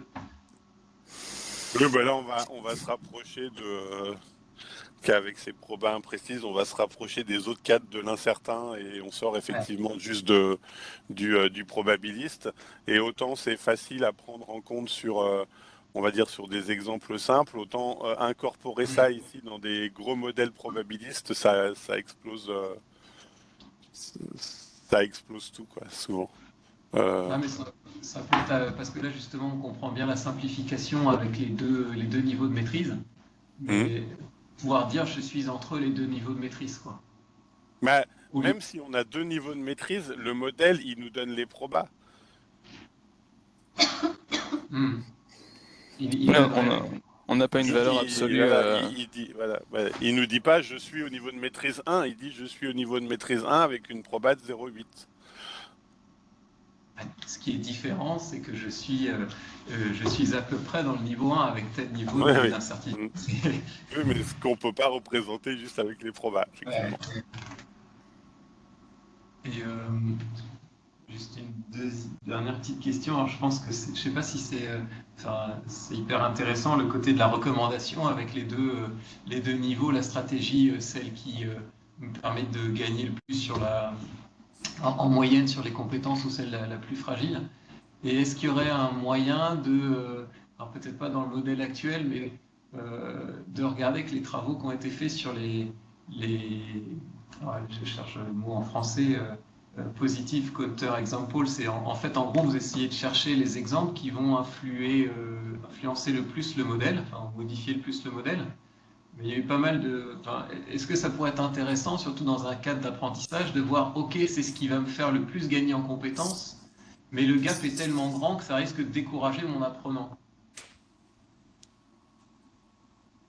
En gros, ça serait prendre en compte la difficulté de l'exercice dans la recommandation. C'est-à-dire que si on a fait faire un exo niveau 1 sur la compétence A et qu'après on dit ouais, mais si j'ai fait faire l'exo 2 c'est toujours sur la compétence A, mais que la difficulté est beaucoup plus élevée que le premier, ça peut le décourager et ça peut mener à Ouais, une baisse de compétences. Exactement, c'est que si on teste juste les exemples, on dit voilà, imaginons je simule, il fait tel exercice, il le réussit, voilà ce qu'il gagne en compétences, c'est ce qu'il y a de mieux pour lui, sauf que le gain il est tellement élevé que ça risque, l'hypothèse est très forte qu'il réussisse, et ça risque éventuellement, si on lui fait faire, de le décourager parce que la difficulté elle est élevée. Est-ce que ça pourrait pas être intéressant de combiner dans la recommandation la difficulté des exercices avec ce gain de recommandation? Oui, ça pourrait être une autre stratégie parce que là on a présenté PG minimum, PG moyenne, décideur optimiste, neutre. On pourrait penser à une autre stratégie qui dit qu'on va en fait on va limiter justement l'écart entre les niveaux, entre les difficultés d'exercice qu'on propose lorsque les mêmes compétences sont mobilisées. Ça peut être intégré assez facilement, je pense d'ailleurs, Oui. dans le système Alors, actuel. un truc que j'aurais dû rajouter en élément de contexte, c'est que cette histoire de recommandation, elle n'était pas prévue pour Xscale. Et que pour nous, c'était juste de montrer dans un cas d'usage où on mettait en œuvre le Bayesian Knowledge Tracing, donc c'est la couche où il y a uniquement le modèle avec les compétences, mais qu'un modèle comme ça dans lequel on est capable d'estimer au fur et à mesure les compétences d'un apprenant, ça pouvait être utilisé après sur une couche de plus haut niveau pour répondre à d'autres questions. Et là, on avait pris l'exemple qui était la recommandation d'exercice, parce que c'est ce qu'on nous avait posé comme question à l'époque, et on a juste montré que c'était faisable sans aller à fond dans le niveau de réalisme ou dans les méthodes de recommandation qu'on pouvait mettre en œuvre pour répondre à cette question. Mais que oui, on pouvait se baser sur le modèle de BQT qui était implémenté et qu'on pouvait l'utiliser pour lui poser des questions, pour faire des choses qui permettaient de résoudre d'autres problèmes de plus haut niveau. Voilà. Sachant qu'ici, dans Xscale, le problème de plus haut niveau qui va intéresser Amine, c'est plutôt l'autorégulation de l'apprenant. Ouais, c'était un peu là le sens de ma question, c'est que là c'est super intéressant comme méthode de recommandation, mais pour Amine qui veut, j'imagine, aller un peu plus vers la capacité de l'apprenant à comprendre à la fois son apprentissage et ses interactions avec le système, ça pourrait peut-être être bien de rajouter justement ces aspects-là, c'est en observant la difficulté ou sa vitesse de progression, qu'est-ce qui est le plus pertinent de lui recommander? Quelle est la stratégie de recommandation la plus pertinente, quoi. Mais Et là, c'est recommandation plutôt d'une stratégie d'apprentissage et pas recommandation d'un exercice. Donc pour moi, c'est pas la même tâche. Voilà. ouais. Et donc il faut pas, là je leur dis pour Amine, il faut pas prendre cet exemple de recommandation et de stratégie de recommandation comme étant la couche que tu dois mettre en œuvre pour la partie autorégulation. Ça montre juste qu'on est capable de faire interagir la couche estimation des compétences avec on va dire une tâche de plus haut niveau. Et une dernière question, Philippe. Les données, là, quand elles évoluent dans le temps, ce qui a été -1, il est perdu ou il est sauvegardé quelque part dans le système, dans le modèle? Quelles données? Sur les probabilités, les valeurs des probabilités. D'ailleurs, de ce qu'on interroge, alors si là c'est ce que tu veux dans le mode Quentin, est-ce que tu peux remontrer ton code, l'exemple de code où il y a le get actual skill. En gros, nous ici, on a vraiment des méthodes de base, et là, on interroge le modèle pour savoir quelles sont les probas des différentes compétences de l'étudiant à ce moment-là. Ensuite, une fois qu'on a obtenu ces probas, là c'est la méthode qui les affiche, mais une fois que tu as calculé ces probas, tu en fais ce que tu veux. Si toi tu veux les ressauver dans ton système, si tu veux t'en servir pour nourrir je sais pas quelle autre chose, tu t'en fais ce que tu veux. Et Alors, donc tu peux les mémoriser. Ouais, du coup, je l'ai pas affiché ici, mais pareil, moi, pour des raisons de test, en fait, moi, du coup, je les stocke. J'ai une méthode qui me permet de stocker les probas à chaque instant et me les mettre dans une structure que je peux récupérer derrière. Donc oui, c'est faisable et je le fais, entre guillemets, de manière cachée parce que j'en ai besoin pour du debug. Mais là, on sort du modèle, c'est vraiment juste de l'informatique de base. Ouais, quand on interroge le modèle, on peut récupérer les résultats et en faire ce qu'on veut. Donc les stocker. Le modèle, il contient l'état des choses à l'instant T. Voilà. Quand on interroge, oui, c'est ça, il nous estime l'état des compétences à l'instant T. Avec, avec cette méthode-là. Ouais. Donc, les hypothèses, elles sont fortes parce que le temps d'interroger une itération et le temps suivant, en fait, pour le système, il est agnostique à ce temps-là, mais les hypothèses et les probabilités qu'on va mettre, et tout le réseau, bah, il aura un impact sur le temps que va mettre la personne à faire l'exercice et puis la prochaine fois qu'il va revenir là-dessus. Une formation qui se déroule sur une semaine n'est pas pareil. On ne va pas avoir le même comportement quand elle se déroule sur 3 mois ou sur 2 mois. On est bien d'accord. Et là, bah, c'est donc c'est-à-dire que tu considères qu'il y aura des vitesses d'apprentissage différentes? Bah, que l'évolution des compétences, effectivement, la progression ne sera pas la même. Voilà, Si tu fais un mais, cours. là, on a montré un exemple d'un modèle avec un ensemble de valeurs particulières pour la vitesse d'acquisition. Après, voilà, tu peux créer autant de modèles que tu veux avec des paramètres différents. Puis après, ça dépend complètement de ce que l'élève est, enfin, de l'objet du cours. Je veux dire, tu as des cours où tu n'as pas besoin de temps pour intégrer, enfin, moins besoin de temps pour intégrer un certain nombre de compétences, et d'autres où il te faut un peu plus de temps. On est sur des aspects d'autorégulation, c'est pas quelque chose qui se fait en Ouais, enchaînement, ouais. ça s'apprend, c'est quelque chose qui se fait sur le temps. Donc, non, c'est tout.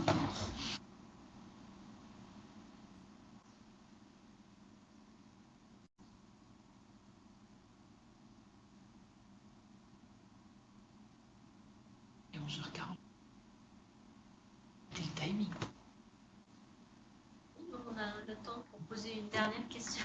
Tu peux poser une dernière question, mais je pense qu'on va s'approcher doucement de la fin, sauf s'il y a un réveil de quelqu'un dans la salle, mais Oui. ou à distance, on n'a pas J'ai une beaucoup autre entendu question, Marie.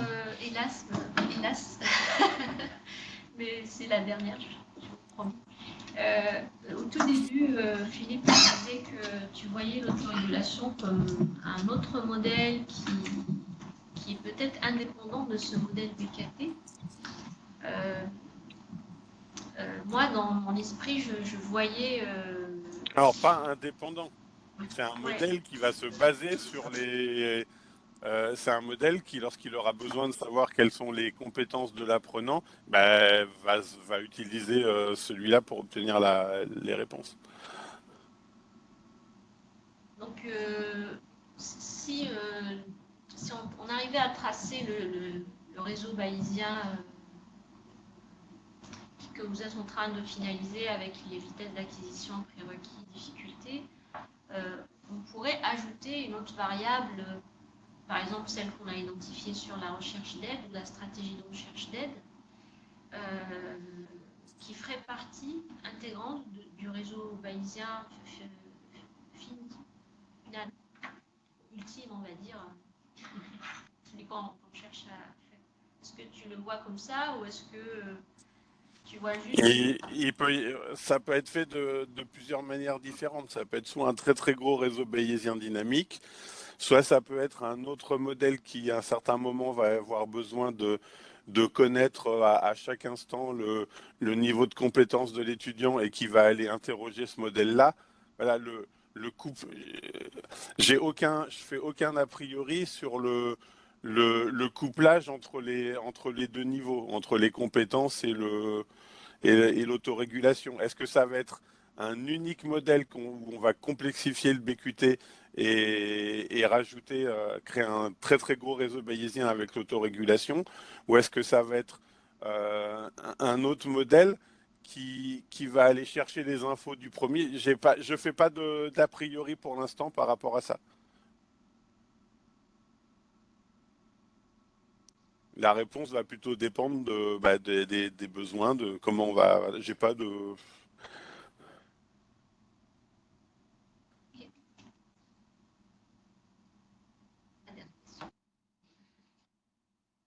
Marine.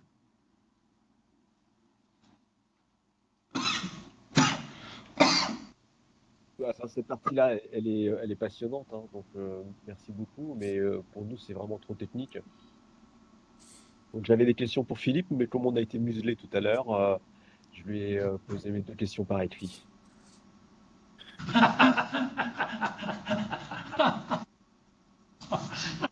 Bon. Ouais, je peux te répondre, Hugues. Un modèle boîte noire, quand on parle de modèle boîte noire, c'est un boîte noire dans lequel on estime qu'on observe essentiellement que les entrées et, et les sorties, mais sans vraiment pouvoir donner de sens à tout le mécanisme interne qui te calcule la sortie par rapport aux entrées. Ah ouais, d'accord. Et tu as plein de... par exemple, je sais pas, tu prends la prévision de la météo, tu sais que Météo France va se baser sur plein d'infos, et tu sais que ce soir, ils vont être capables de te prédire un bulletin météo, ils vont te dire quel temps il fait. Tu Hmm. vois à peu près les entrées, tu vois à peu près la sortie.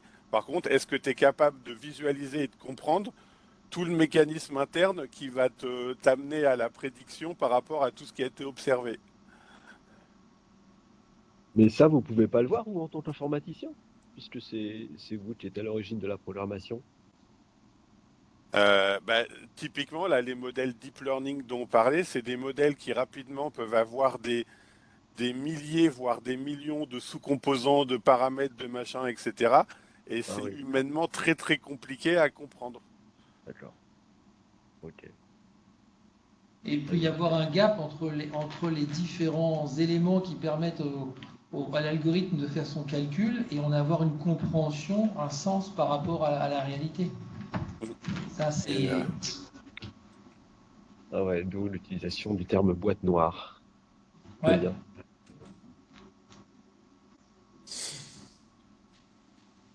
Et puis j'avais une deuxième question qui était très très terre à terre par rapport à YouTube. Est-ce que c'est quelque chose qui mobilise du réseau bayésien ou pas du tout? Parce que bon, moi je faisais un parallèle un peu, excusez-moi, hein, donc c'est un parallèle de non-initié, de non-spécialiste, mais il y a de la prédiction qui se met en place et je crois qu'on en avait parlé au tout début du projet Itscale. Donc est-ce qu'il y a du bayésien derrière ou pas? alors YouTube, pourquoi? Pour de la recommandation de vidéos, c'est ça tu veux? Ouais, quand je vais sur YouTube, par exemple, que je regarde une vidéo, il y a des propositions qui me sont faites, soit pour complémenter pour compléter ce que j'ai déjà vu, ou bien des vidéos qui s'inscrivent dans la même thématique.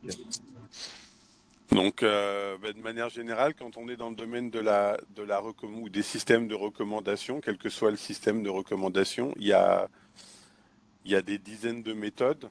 Euh, les, les réseaux bayésiens voilà, peuvent être utilisés pour faire ça. La preuve, nous, on l'a montré là pour la recommandation d'exercice. Maintenant, je suis pas sûr au quotidien que chez YouTube, ça soit ça qui soit. Même, je pense que vraisemblablement, c'est pas ça qui est utilisé par YouTube. Des fois, c'est des mécanismes beaucoup plus simples où euh, il regarde, il te montre en priorité les vidéos à la mode pour tel machin, ou après plus des graphes vraiment tout simples qui sont de dire que euh, un peu des sortes de graphes entre ressources qui sont de dire que lorsque tu es en train de regarder telle ressource, il y a effectivement beaucoup de personnes qui ont aussi regardé telle autre. D'accord. Et cette Ah ouais, info-là, et il te refile juste la ressource qui est la plus à la mode chez les gens qui ont aussi consulté celle que tu es en train de regarder. d'accord. Donc ça veut dire qu'il n'y a pas de modèle probabiliste derrière, quoi. Bah, je sais pas ce que eux utilisent, mais souvent le premier niveau c'est de recommandation, c'est toujours de recommander le truc à la mode, et le truc à la Ouais. mode, t'as qu'à regarder dans ton historique quel est dans leur historique à eux, quel est celui qui a été le plus vu dans tel contexte. Hmm. Mais voilà, après, il y a effectivement nous on peut mettre en œuvre des réseaux bayésiens euh, pardon, pour modéliser un processus de recommandation. Mais c'est pas ce que fait YouTube, je pense. Très bien, merci. Il y a une probabilité non nulle qui soit dans la 99,9% du côté obscur de la force. Bah, des fois, c'est même pire. Moi, j'ai vu des sites où effectivement, c'était 3 règles en dur pour faire la recommandation parce qu'ils ont besoin d'un truc rapide et qui veulent pas perdre de temps à essayer de mettre en œuvre un système complexe. Des fois, tu as des choses qui sont vraiment faites de manière vraiment super simple En termes d'empreinte, c'est bien. et oui, on n'est pas, bah, c'est un peu, voilà aussi, on n'est pas obligé d'utiliser à chaque fois des approches très très compliquées pour répondre à des besoins simples. Bon, allez, je coupe l'enregistrement. Hop. Ouais, ils ont sorti les pulls et les écharpes aussi à